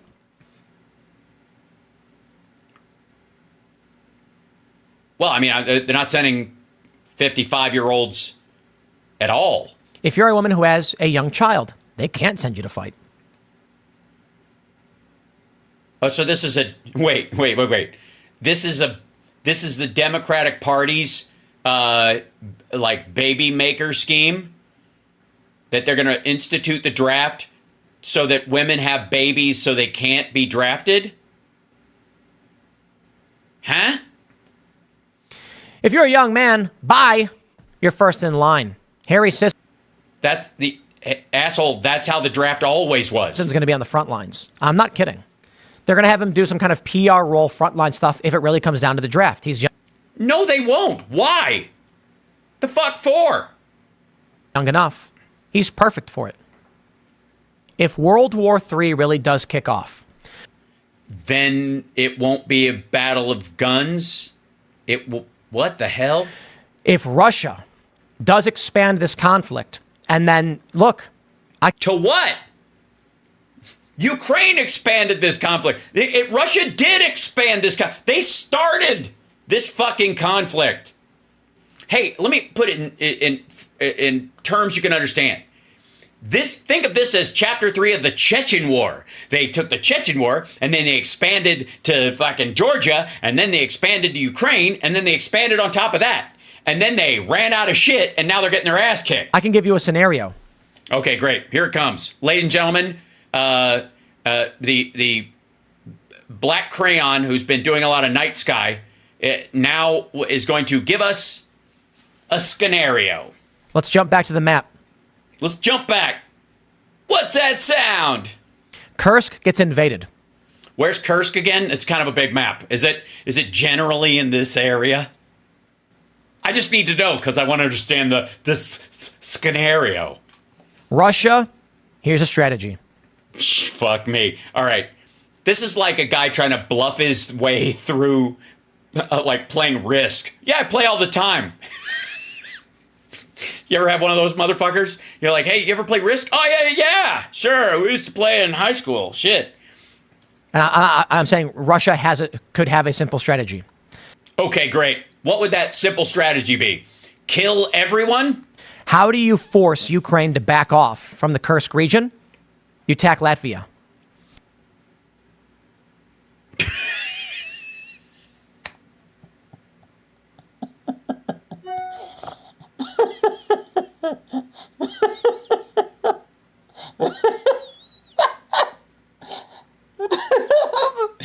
I did not see that one coming. That's actually dumber than where I thought he was going. I'm amazed. I was like, this is gonna be stupid, but I didn't think it'd be Latvia stupid.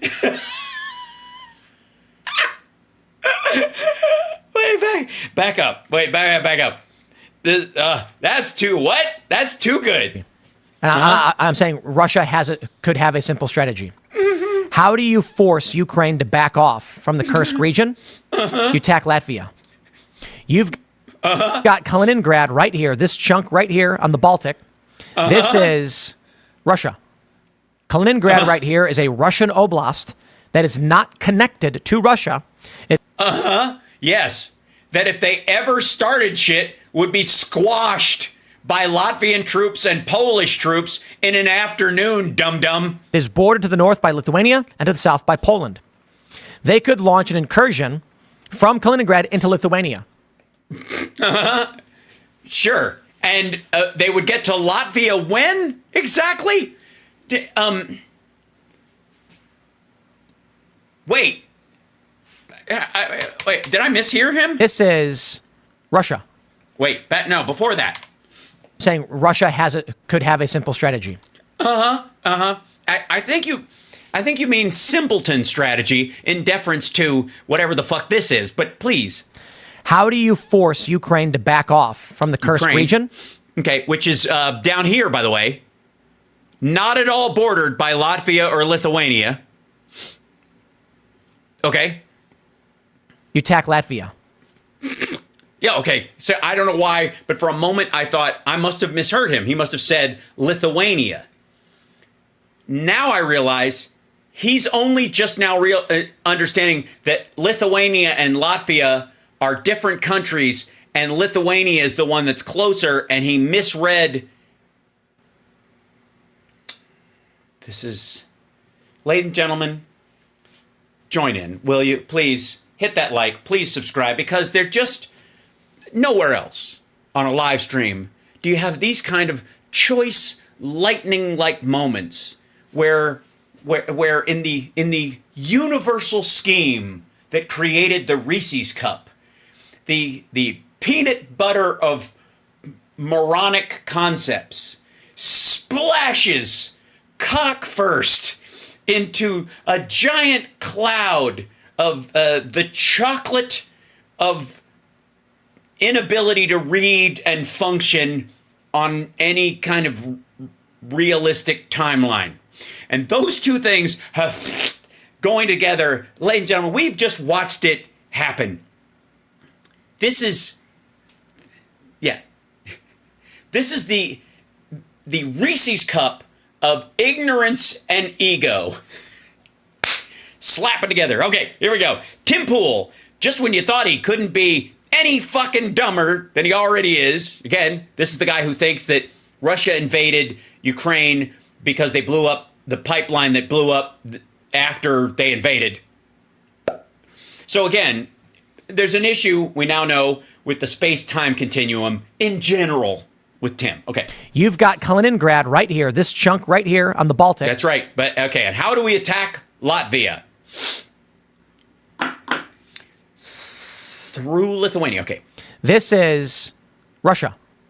Kaliningrad right here is a Russian oblast that is not connected to Russia. Or Latvia. Never mind. Sorry, you were saying. It is bordered to the north by Lithuania and to the south by Poland. Right. Neither of which is Latvia.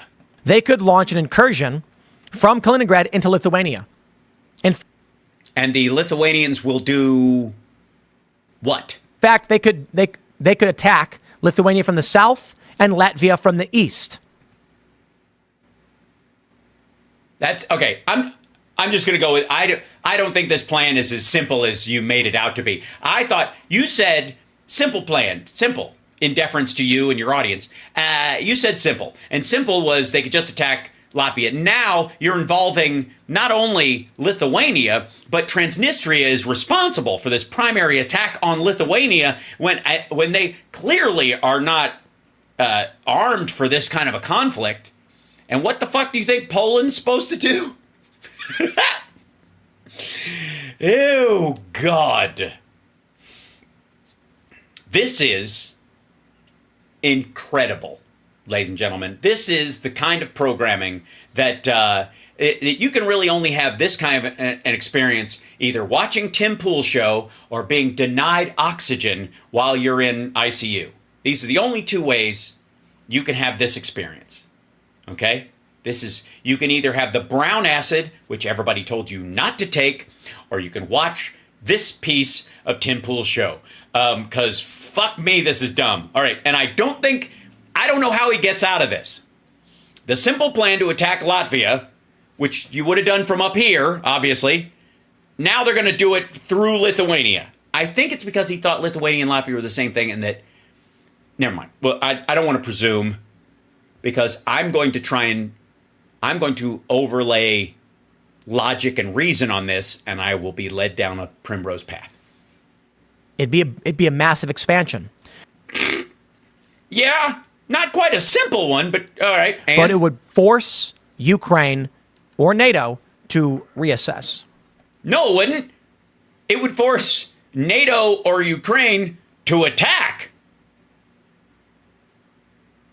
Also, where is Russia going to get the arms and the personnel to open up 2 new fronts in this war on countries that did fucking nothing to them and that are not primarily supplying any of the arms that are kicking their ass. What the fuck?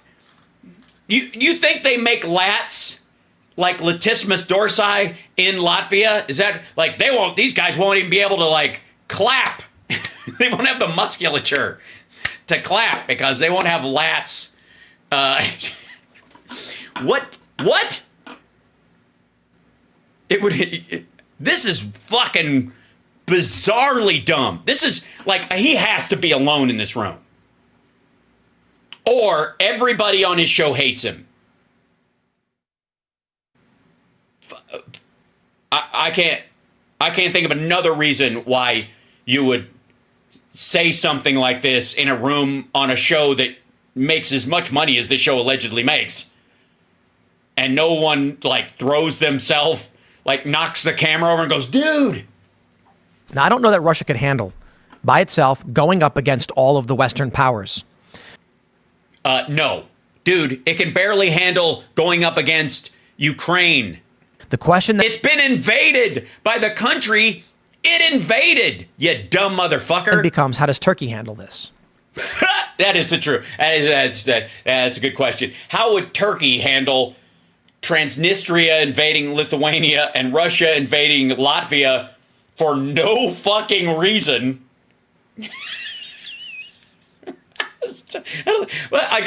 I swear to God, like every one of these countries in my head when he brings them up, I just see them like they're working on something and they're like, fuck does this have to do with me? Like I'm in the middle of something. What? What the fuck? Turkey? Jesus Christ. Why don't you bring up Chad and the Congo while you're at it? The question then becomes, what does China think? No, the question becomes, do you even think? Russia's huge. If China enters the fray, joining Russia, joining Russia, motherfucker, God damn it. I don't know if you just catching up on current events, man, but they just got their asses kicked. China has been renaming parts of Russia back to the Chinese name of the place before they lost the Russo-China War. They're planning on retaking that. If Russia opens up another front and then another front while it's getting its dick handed to it, China's just going to take back its old territory in the north. What the ever-loving fuck are you talking about? Could you know less about any of the... I don't get it. I don't get it. How do you talk about this shit every day, all day, and know less about it now than when you started? Right? How do you know less about it the more you talk about it? It's astounding. This is astounding. I am shocked. Taiwan, splitting U.S. forces. Welcome to World War III. What? No, that's not how this goes, dummy. First of all, if they, I end it for you. There's no way they attack Taiwan without killing U.S. forces. They know that. We know that. Right? There is nothing in it for them. And all we have to do to end China in a matter of days is block one stretch of water way over here. And then nobody eats. China imports 85% of their food and 80% of their energy.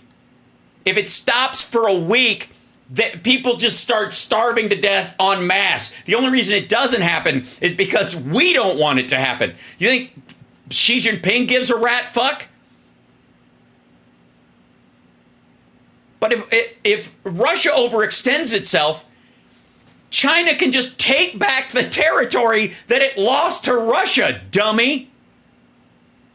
Why would you, I mean, literally, you could say, we'll just put Taiwan off for later, but we could reclaim fucking shit we lost from the Russians and the Mongols all once. And much of it, by the way, full of oil and gas. They import all their oil and gas. They could just take those fields and Russia couldn't do fuck all about it. Are you oh God, this is the most ignorant shit I have heard in ages. I'm almost impressed.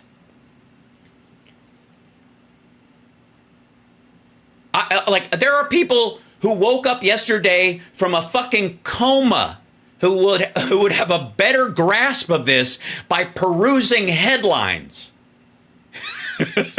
Not to mention, we've already got a crisis in the Middle East. You've got the Houthi rebels Don't mention it. in the Red Sea attacking shipping lanes. Yes, to attack allegedly on behalf of the Palestinians. They are attacking Chinese ships full of Russian oil. Yeah, I know. And we're the ones defending them because there's civilians working on them, and we're just good like that. Saudi Arabia, Yemen. What about them? Tell us what you know about Saudi Arabia and Yemen. Are they best friends? Do they hate each other? Are they going to war anytime soon? Are the Saudis, using us to fight the Houthis, or could they do it themselves? If we pulled out and we refused to give them security, would they get toppled by the Houthis? Tell us, Tim Pool? Tell us. And somebody's like, who watches Tim Pool? He's got 1.2 million subscribers. I have 70,000 and change. Okay. I am definitely in this circumstance punching up internet-wise. Now, if we were both walking down the street, who comes up and says, I love your show more often? I get that crap. And mainly because I have several shows and people do that, and it's a lovely thing. That said, and increasingly about the live stream, which is also beautiful. That said, never mind. We're back to how stupid this asshole is. You've got Iran. I do have Iran. It will always be there. Things are heating up. Things are heating up. Other things are cooling off. Some things are lukewarm. Others, we're waiting till they get golden brown. And occasionally we have to stick something, with a fork to see if it's nice, if the fork pushes in straight or if it stops. All right. And One second. I know what it's doing. I know what's wrong. I know. Wait. I know. Hold on.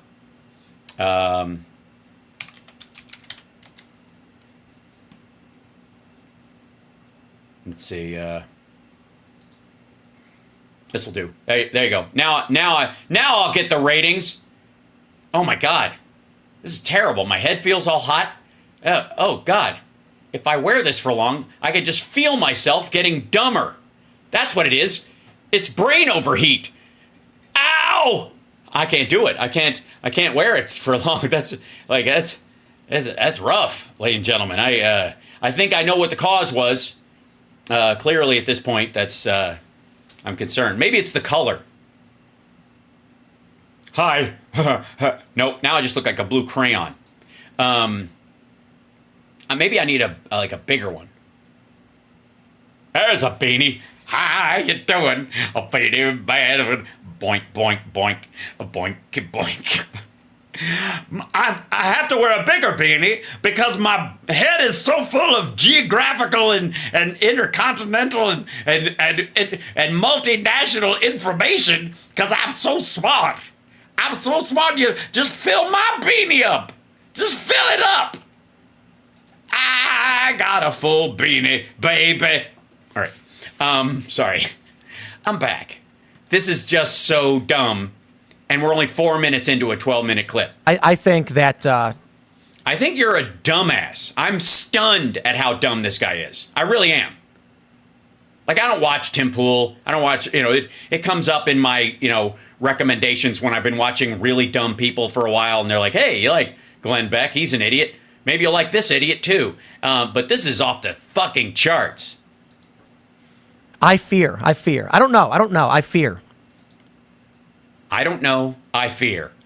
Tim, if I were you, I would make a T-shirt out of that with just a beanie right here and just says, I don't know. I fear. What sums up the fucking show better than that? I mean, come on. We will have full-scale war before the election. What do you define as full-scale war? Where? What's full-scale? I mean, I feel like it would result in Trump winning, but this is their fail-safe. Sorry, if we have an absolute war, Trump will win because why? Because he'll get in the office and threaten everybody? And if we have full-scale war before Trump gets in, fucking difference does it make? Especially if it's a nuclear war. What? The military-industrial complex, they call it. Oh, fuck off. Do they? Who do they? They call it that? Is that what they call it? Wants the war. Who gives a shit? What war? What war do they want? I got news for you. I don't know a single business person who wants nuclear oblivion. If Donald Trump becomes president and the war Which is hilarious and isn't going to happen. is already on, it will be very, very difficult to stop. Well, yeah. I mean, what's he going to do? Just, he's just going to go, the missiles are away, hallelujah, and spike the football? And Trump may have no choice but to say, we're going to see this through. We can't stop now. Can't stop now. We got a nuclear bomb heading down your chimney. Can't stop now. Look, what kind of war do you think this is going to be? World War III is going to be that it lasts long enough for there to be a conversation about it later. Is he going to be president of the fucking basement? I think Trump will attempt to bring peace. Why? Why? He's in construction, dum-dum, or he used to be. Why would he want that? I would think that the obliteration of buildings is perfect for a developer. But I do believe that Democrats will try to make this war happen. How? What? Oh, by what? What? How are Democrats going to make World War III happen on this schedule? We've got a lot to do. I mean, Kamala Harris's team, they're all working very hard on TV ads and stuff. You can't plan a war at the same time. I mean, I guess you could leave it up to the Pentaverate or the fucking Illuminati. And look, as the deep state, most people don't know this, but I am the Democratic establishment. I am indeed the deep state. Most people... I hit bottom while everybody else scrapes the shit out of the sides. I am way too busy to plan World War III. I mean, God, just the fucking light show. Before anyone can change office. Anyone? Speaking on CBS's Face the Nation, the Arizona Democrat said 130,000 Russians have had to leave their homes. At this point in the conflict, I think the Ukrainians did something unpredictable that could really change the tide of how this conflict is going to play out. At the time of the Russian invasion of Ukraine, there were fears that if Ukraine and its allies expanded into Russian territory, a regional or global conflict could break out. The war, however, has largely settled into a stalemate. I maybe should have read this article before. At least until Ukraine's forces crossed into the Kursk region in Russian territory. Mm-hmm. It's simple. It is simple. Invade Latvia. Putin, it's your only chance. Not directly, obviously. Have Transnistria go through Lithuania first. And I don't know whether Lithuania has an army. I think they'll probably try to stop it, but that's not important. Excellent plan. Excellent. Very simple. Just have your people drive north. That's all. North, west, or east. I forget. Whichever the way the globe bends. It doesn't matter. The important thing is, as soon as they get to Latvia, then send other troops you don't have way around and have them attack Estonia. No. Fuck. I should have paid attention in social studies. Shit. Low-yield tactical nukes. Russia is not going to tolerate... I will not be ignored. Its city being evacuated. They already have, dummy. They already have. They are currently tolerating it. Ukrainians have blown up 6 fucking bridges, dummy. And your response is, it's time to fuck Latvia up via Lithuania. How long until Russia says 100 kilotons? I think they've already said it. They said it 2 times last year, but then they didn't do anything then either. We'll keep it small. We'll keep it small. 100 kilotons is totally small. Yeah. And we'll hit Latvia, Lithuania. We will, maybe not. Latvia, Estonia. We'll bomb Kursk. We know there's a lot of Ukrainians there. And Kiev. That ends the war overnight. No, it does not. It does not end the war overnight. I don't know. Also, Why would it end the war overnight? Why? Why wouldn't that just double down everybody's resolve and go, holy fuck, these assholes went for it, and that all the forces inside Ukraine wouldn't just blaze a trail and destroy the Kremlin with Putin in it? What do you mean? Why would they just go, oh shit, I didn't think you were serious. They've been trying to bomb fucking Kyiv this whole time, dummy. know that we'll see that that we see that right away. Yeah, not right away. Obviously. Later.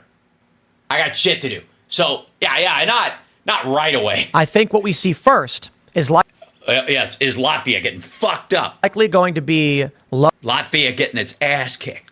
Fucking Latvia. yield. By the way, I would like to say for the record, all jokes aside, I and all my friends at New Trier High School that we used to hang out in our group, we had a friend named Harry Kahn, and he was from Latvia. He came from Latvia. He's an exchange student, bad skin, good guy, and a little bit weird, but English was not his first language, and it was always tough. But we hung with him, and we accepted him, and we tried to make him feel welcome. And it was ice skate uphill because he was very Eastern European. But he, if you know what I'm saying. But he was from Latvia, and so it is. I'm not being flippant with Harry's family that are still in Latvia, and I do not recommend Vladimir Putin if you're watching, and you probably are, because I know you're a big fan of how I teabag Trump on his fucking forehead every day. And don't smile too much because you're next. But I just like to say, leave. Don't go after Latvia. We'll fuck you up. Just saying. nuclear artillery, flattening the eastern region of Ukraine.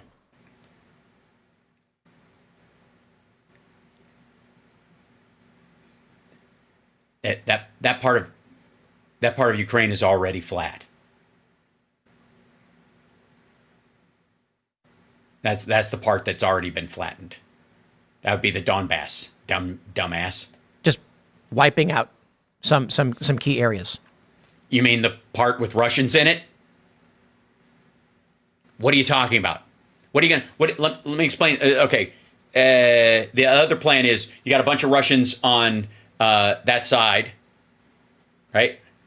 On the eastern side, there's all the Donbass full of Russians, and then you're gonna bomb? You're gonna nuke the cities in between them and Kyiv, so that anybody who lives there, if they want to go to the rest of Ukraine once you take it over, in theory, by invading Latvia, will have to pass through a fucking apocalyptic nuclear hellscape, getting cancer while they, farm crops in a glow-in-the-dark field. What the fuck? If Russia uses any kind of actual higher yield nuclear weapon, then it's World War III and they know it. Are you sure? I don't know. You think you're not going to surprise them? They wouldn't go like, I thought we were just using, what's the big deal? It's just higher yield nukes. What are you guys getting upset about? But I don't know that it matters anymore. Nah, it probably doesn't. What does? This is psychotic. Ukraine. Why is it psychotic? I'm serious. Ukraine what? Has been invaded multiple times. Russia bombs their infrastructure, kills their children, steals their fucking children. But this is insane. Ukraine is the enemy of this country. What? Wow. Hold on. Look how mad he gets. I mean, it's almost adorable. It's certainly a weak, cute form of mad, but look how pissed he is.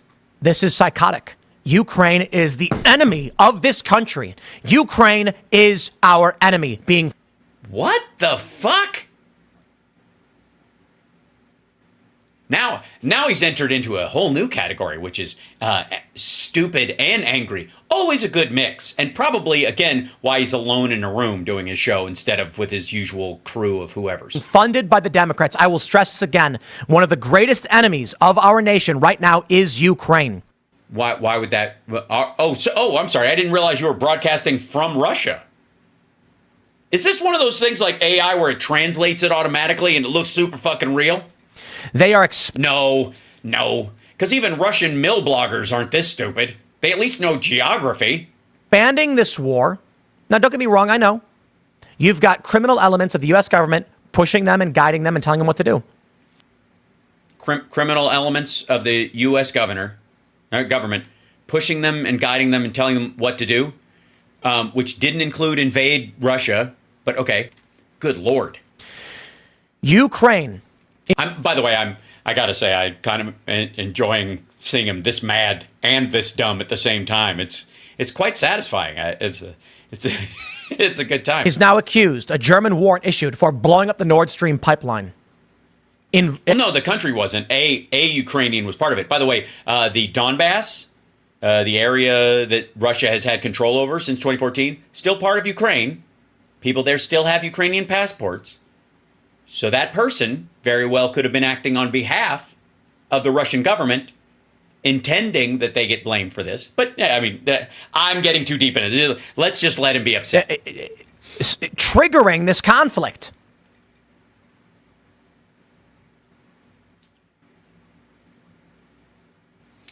Oh, dear. Not only does Tim think Lithuania and Latvia are the same country, a mistake a lot of Americans with, anything more than a mild concussion might confuse on occasion. He also thinks September comes before February every year. Ukraine is the greatest threat to this nation and to the world. You're a very silly person. Let's be honest, he said some stupid shit tonight, but this is magically stupid. I gotta say, the anger part of it makes it sort of a bummer to watch, It's not as charmingly dumb as the whole "this is a simple plan, attack Latvia" thing. And I also... All right. We should rescind all funding and financing, pull out all military support, and we should apologize to Russia. Yeah, that's not going to happen. But thanks for letting us know where your funding is coming from. Vladimir Putin's a bad guy. Uh-oh. Now you've done it. Not a good dude. Don't like him. But for what reason are we... Yikes. I got to say, it's awkwardly weird. Like, maybe this is... Hold on, chat room. Real quick. I am often confused at how anti-Ukraine some folks are. Like, I get the non-interventionists.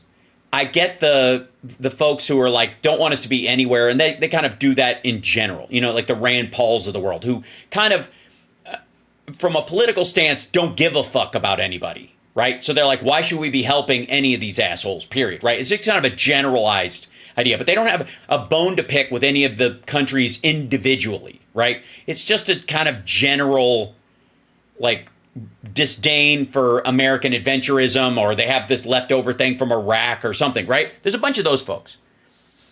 But then there are the Marjorie Taylor Greens, the Ron Johnsons, the Tucker Carlsons, and in this case, the Tim Pools, where their anger towards Ukraine is way off the fucking charts. They got dumped by a Ukrainian chick. I wouldn't rule that out, although the idea that this asshole would get a Ukrainian chick in the first place is fairly slim. But you know what I mean? Like, this seems to be just like mean-spirited, tanky horseshit, but it's like, it seems so oddly personal, right? We don't have troops on the ground. Like, I marched against the Iraq war, both of them, the first one and the second one. A lot of us believe that even the Afghanistan war, as it dragged on, was supposed to be the good war because it was primarily about keeping the Taliban out just so women had a chance to live, and we were propping up that government. But after a while, it became futile, and it was clear that unless they wanted to do it themselves, and they were increasingly getting less input from the public there, we should probably just get out because we're not going to make them the 51st state, and we can't enforce this, and it's just costing us more than we're gaining on a lot of different, right? Okay, that I get. Because we had troops on the ground. We had our own soldiers there. Right? I don't think I've ever seen this dipshit mad about areas where we have our own soldiers like this. Talk about Iraq like this. He talks about it almost like it's academic. Or Afghanistan. And I don't watch him enough to know whether maybe some of our stuff that we work as UN peacekeepers, for example, that he hates just as much. But it doesn't seem like it. It seems like this motherfucker is going, I don't like Vladimir Putin, but his balls taste spectacular. I don't understand their anger about Ukraine as a country. It's really fucking odd. Now allowing Ukrainian forces to invade Russia. We're not allowing them, dummy. Maybe do you have a brother over there? Maybe he was trying to get them to invade Poland and they got lost. Russia's only recourse if they lose the Kursk region is going to be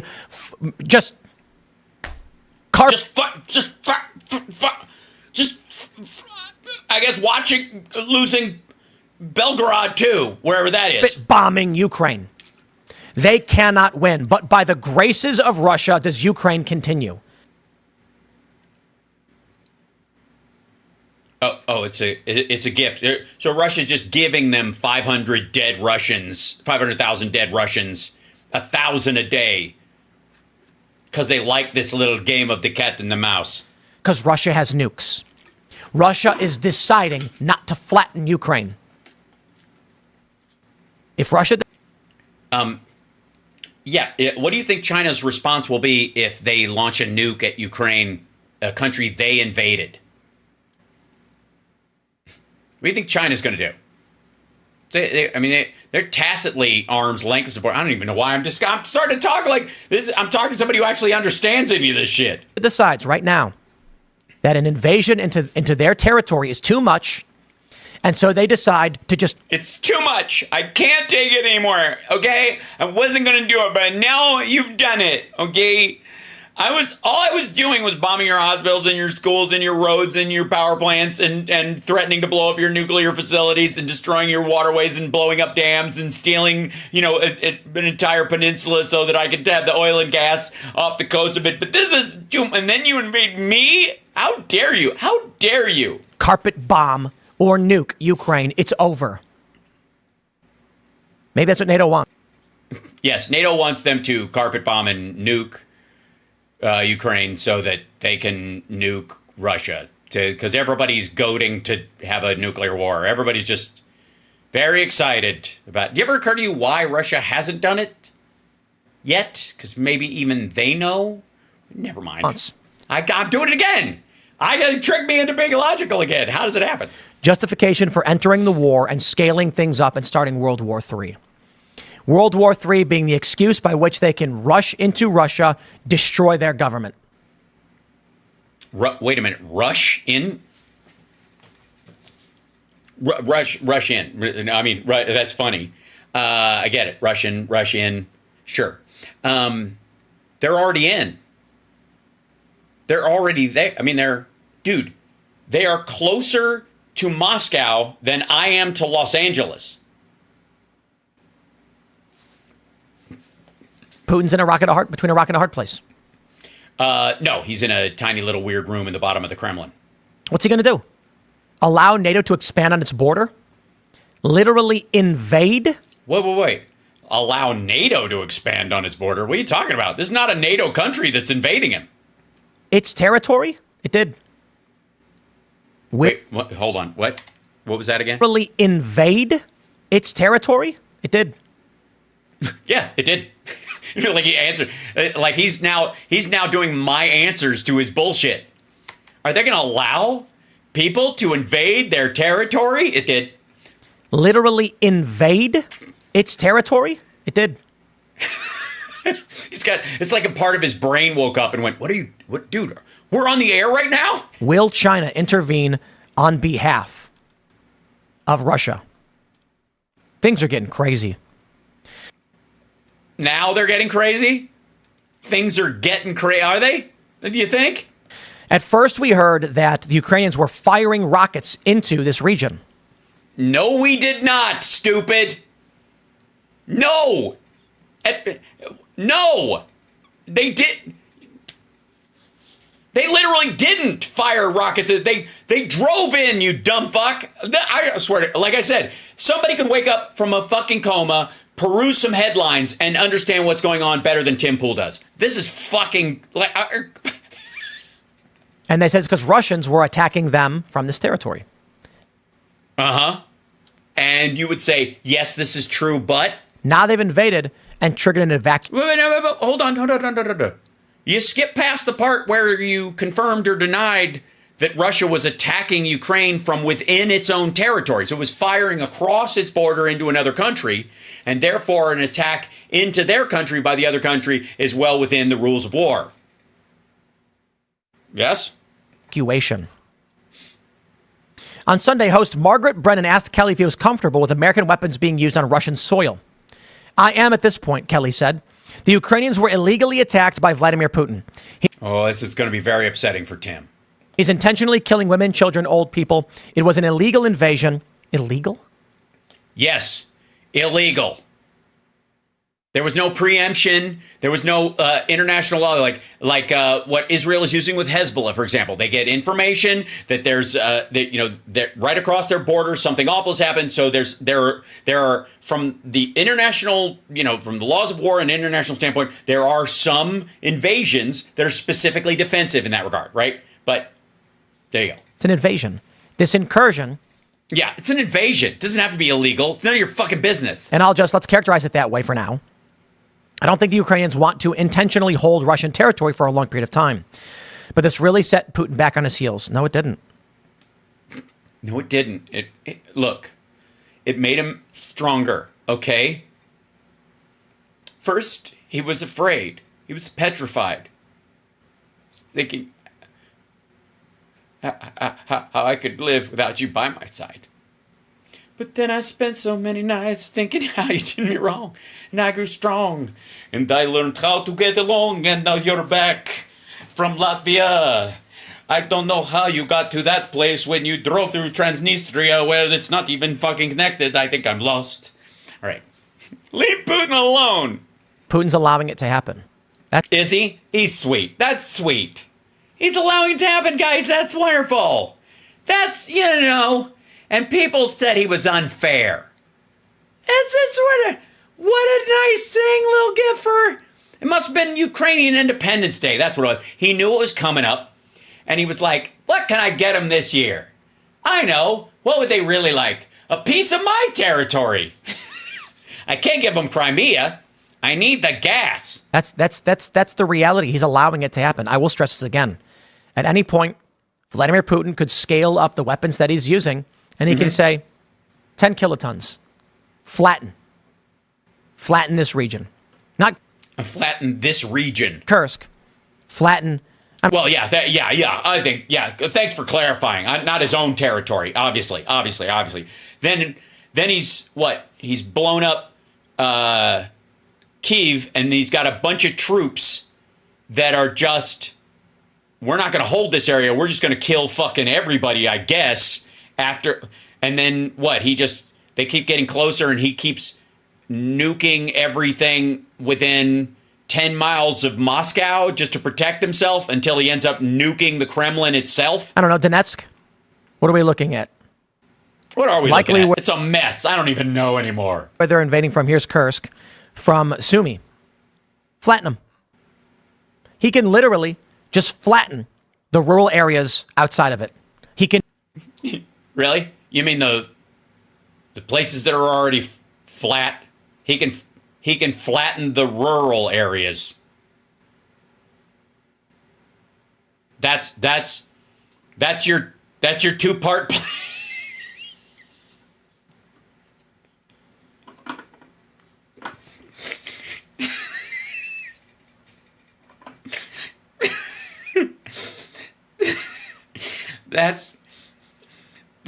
That's your two-part plan. Attack Latvia through Lithuania and bomb farmland till it's flat. God damn, this is right. Okay. Hey, Hey, you can't argue with success, okay? This dude has a huge bot audience. I'm sorry, did I say bot? I didn't mean that. Can destroy any means by which vehicles could transport through, and he can say, cut them off. Including his own, stupid. They want the territory for its use. They don't want a fucking giant nightlight across their border to glow during the night. What are you, stupid? They're trying to seize the territory. They want it. It's Russian territory to them. Fuck, even Latvia is, you dumb motherfucker. Tactical or nuclear artillery. I mean, the reality is this, my fear. Yeah, the reality is this. My fear. I don't know, but I fear. Tim Pool. Vladimir Putin nukes Kiev with a 100-kiloton bomb. Yes, and all the Russian history that's there and the root of it, basically admitting that he's lost. Sure. And says, it ends today. And everybody in Russia goes, what? Our 1,000-year history that you just destroyed? The people of Russia won't tolerate this. But I got to tell you, there's another reality here. Sorry, the people of Russia won't tolerate what? You bombing Kyiv? Because they wouldn't. Putin may be very happy that they invaded Kursk. Yeah, he probably is. He looked happy. Yeah, that video I saw of him, he looked like he could barely contain his smile. Like he was doing one of those Prince side-eye kind of smirks. I don't like this. It's going to allow him to mobilize a war effort. What? You mean he's going to mobilize his troops and have them attack Ukraine? Oh dear.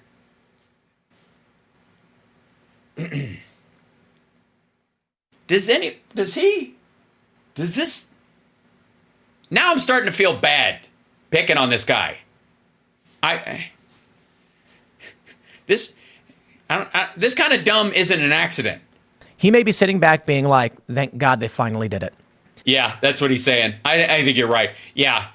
Thank God Ukraine finally invaded Russia after 2.5 years. Now he goes on TV and says, NATO, the United States, through Ukraine, have attacked and invaded our country.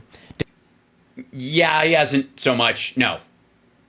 Yeah, I mean, he could have said that a week and a half ago, I guess. Now it's a little late, I guess. Displacing 130,000 people. He might then say, my fellow Russians, you must mobilize. And they'll go, fuck you, we stand with Ukraine. And then he jails half of them and then takes those in jail and tells them they have to fight in Ukraine. And then they surrender and switch sides. And then everybody attacks Latvia. I'm kidding. I'm just fucking with you. We need weapons manufacturing. Yeah, get on that. We need weapons manufacturing? Why?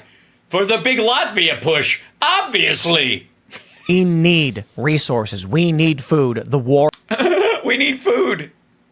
Why do you think they invaded the land the rural land that you think they're gonna nuke, dumb fuck? Where do you think that food's gonna come from? They've been stealing grain from that area. You think they're gonna nuke it, you dipshit? Or has been brought to us. If you sit back, the West will destroy us. By allowing you to pick your leaders after I am dead because one of my own cabinet has slit my throat and held my head high from one of the balconies in the Kremlin. And this is going to ignite the people of Russia. Oh yeah, totally. Because right now they've been kind of phoning it in, you know what I mean? This may be what Putin was hoping for. Yeah, he totally was. I think 2.5 years ago he was like, I'm going to tell everybody we're going to win in 6 days, but what I really want is to lose territory in our own country. Trust me. Stop screaming. I know what I'm doing, okay? Look at me. I'm the shortest guy here. I know what the fuck is up, all right? So then, with the mass mobilization... What mass mobilization? Motherfucker, they already had a mass mobilization. When he started this war, everybody fucking left. Dude, do you have any idea how many, like, Russian bloggers are out there who have fled the fucking country who are just shitting on Vladimir Putin day after day? My fucking God. Where has this asshole been? They go in and crush Ukraine. Is this what happens when you use like Scott Ritter's asshole as a bong? You just get this kind of dumb? If it really did escalate to that point, I fear Putin would I fear. I don't know, but I fear. then bomb Kiev. You know why? Because you said it 7 times already and you can't think of anything else because you have a limited strategic mindset that's based largely on a couple of movies and maybe one television series and an album cover you saw 10 years ago? Is that why? Because ain't no European nation is going. Because ain't no European nation. What did they say? They say ain't no European nation like a Poland European nation right now. Now, I don't know what you're talking about. None of us do. Which city was it in In Poznan? Poland? I think it was. Might have been. Probably. Doesn't matter at this point. Honestly, just say Latvia. Some EU parliamentary member says, no one is going to sacrifice New York for Poznan, Polish city. If Vladimir Putin really was to nuke a Polish city, there would be no dramatic mutually assured destruction escalation. If Putin... What?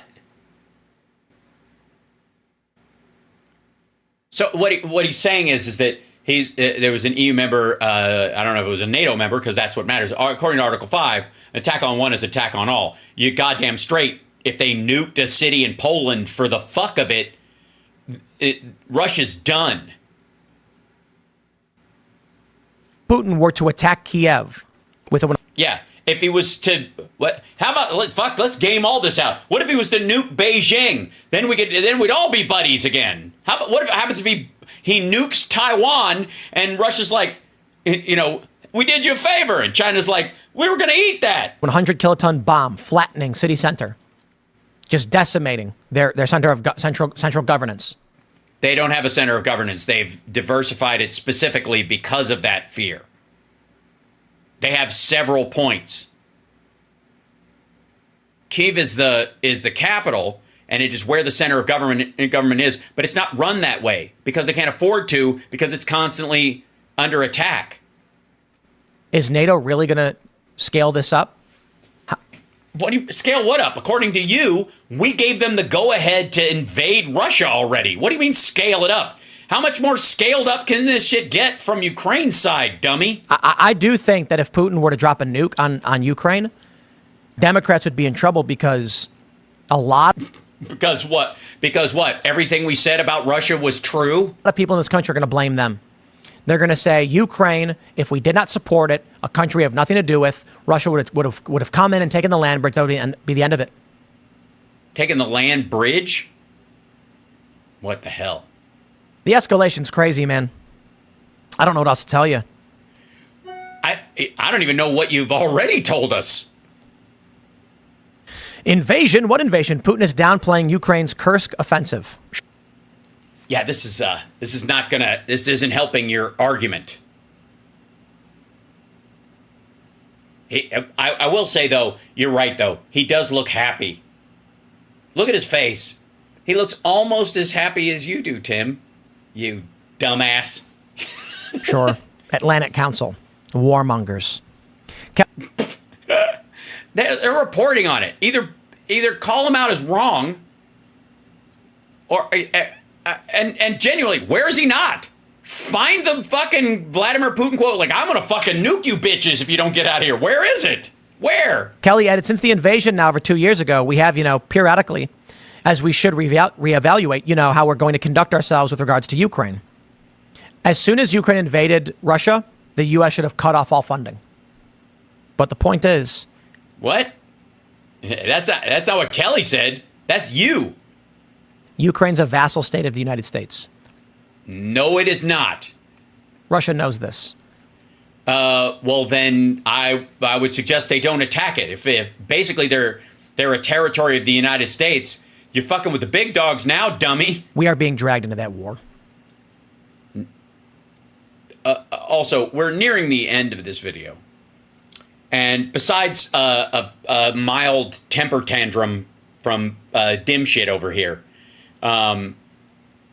most of the details that were actually discussed in this video were so far off from reality so as to be comically amazing. But we are getting to the end of this thought, whatever this is. This is a clip he put up. I did not pull this from his show just to go, here's a moment where here's 12 minutes of him being the dumbest I've ever fucking seen.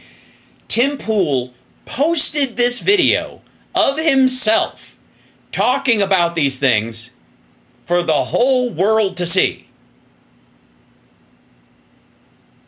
Do you understand the lack of self-awareness that is involved in posting this clip? I'll leave it there. Smash the like button, subscribe to this channel, share this. Why? We're going to be in World War III before November, dumbfuck. Why am I smashing likes or subscribing? Who's going to smash that fucking like? We're all glowing in the goddamn dark. We're in a war, and our women who aren't pregnant are going to be called up and shit, and we're all going to be defending Latvia and Poland as if anybody gives a fuck in a nuclear war. Like, smash the like. Eat shit, you dingleberry. Ladies and gentlemen, Tim Pool outdumbing Dan Bongholio. Who thought it was possible? I'm amazed. I usually rely on this motherfucker to be the dumbest person in the room. And believe me, I'm seldom disappointed. I will tell you that right now. I count on it. Ladies and gentlemen, Glenn Beck will, Jesus Christ, to make the ganglia twitch. He'll give you a fucking brain cramp with his bullshittery. By the way, I'm not making him black and white in this. This is him in black and white on this clip just to make himself look fucking more serious or something. This is his, like, he does this, I don't know, he tells this pre-story like it's the fucking beginning of the alarm on the Wizard of Oz, and then as soon as he does it, they transition over to color after the first ad. And this dude comes in, who's like an advisor for Elon Musk, who's, the whole argument on this one is AI going to kill us all. It's an hour long. I don't have time to do that shit. Even in the greatest live stream in the history of live streams. I'm going to let you guys go because I'm already an hour over and I love you. And boy, did we have some fun today. Holy shit. But what do you expect from the greatest live stream in the history of live streams? I'm Hal Sparks. This is Hal Sparks Mega Worldwide. Hal Sparks saying as only Hal Sparks can Hal Sparks whenever Hal Sparks wants to. Because that's what Hal Sparks does when it's time to fucking Hal Sparks, baby. If you want somebody to Hal Sparks, you ask Hal Sparks to do it. Thank you for watching the greatest live stream in the history of the existence of the interwebs. Look, I don't make this shit up. It's just a fact because I say it is. And that's all you need these days. If we learned anything from Donald Trump is that nothing has to be true. You just have to act like it is. And that in and of itself is why I have the biggest audience in the history of the internet. Real live people. There's other people with big bot audiences, but every single person watching my show is a real human being. God bless you, and I love you, and I appreciate you, and you smell terrific. All right, I gotta go. This is ridiculous, because if I hang around too long, you know what happens? I start chit-chatting with you guys, and then the kidney shows up. And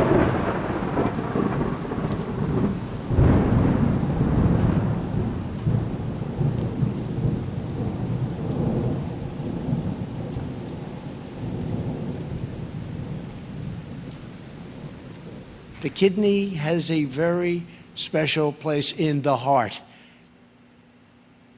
are you sure about that, or?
that like on your way out, though, everybody, because the world is not going to come to an end, and we all got to eat.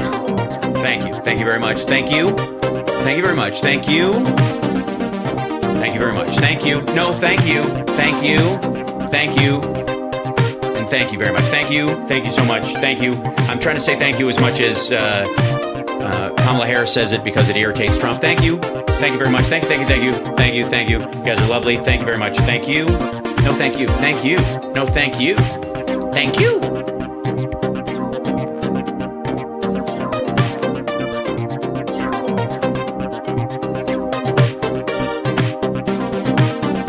Action replays in magnified fortune. I had a beat off. We're going to be appointing very pro-crime judges. Michigan gave us Motown, gave us the Mustang. The Burmese executives. So these Burmese, they say, pronounce it Burmese. Free health care for illegal. Look.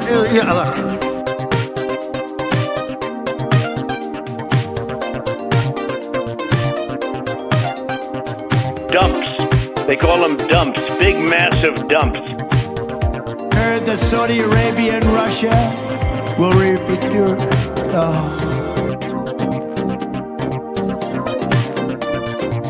Our army manned the air. It ran the rampart. It took over the airports. It did everything it had to do.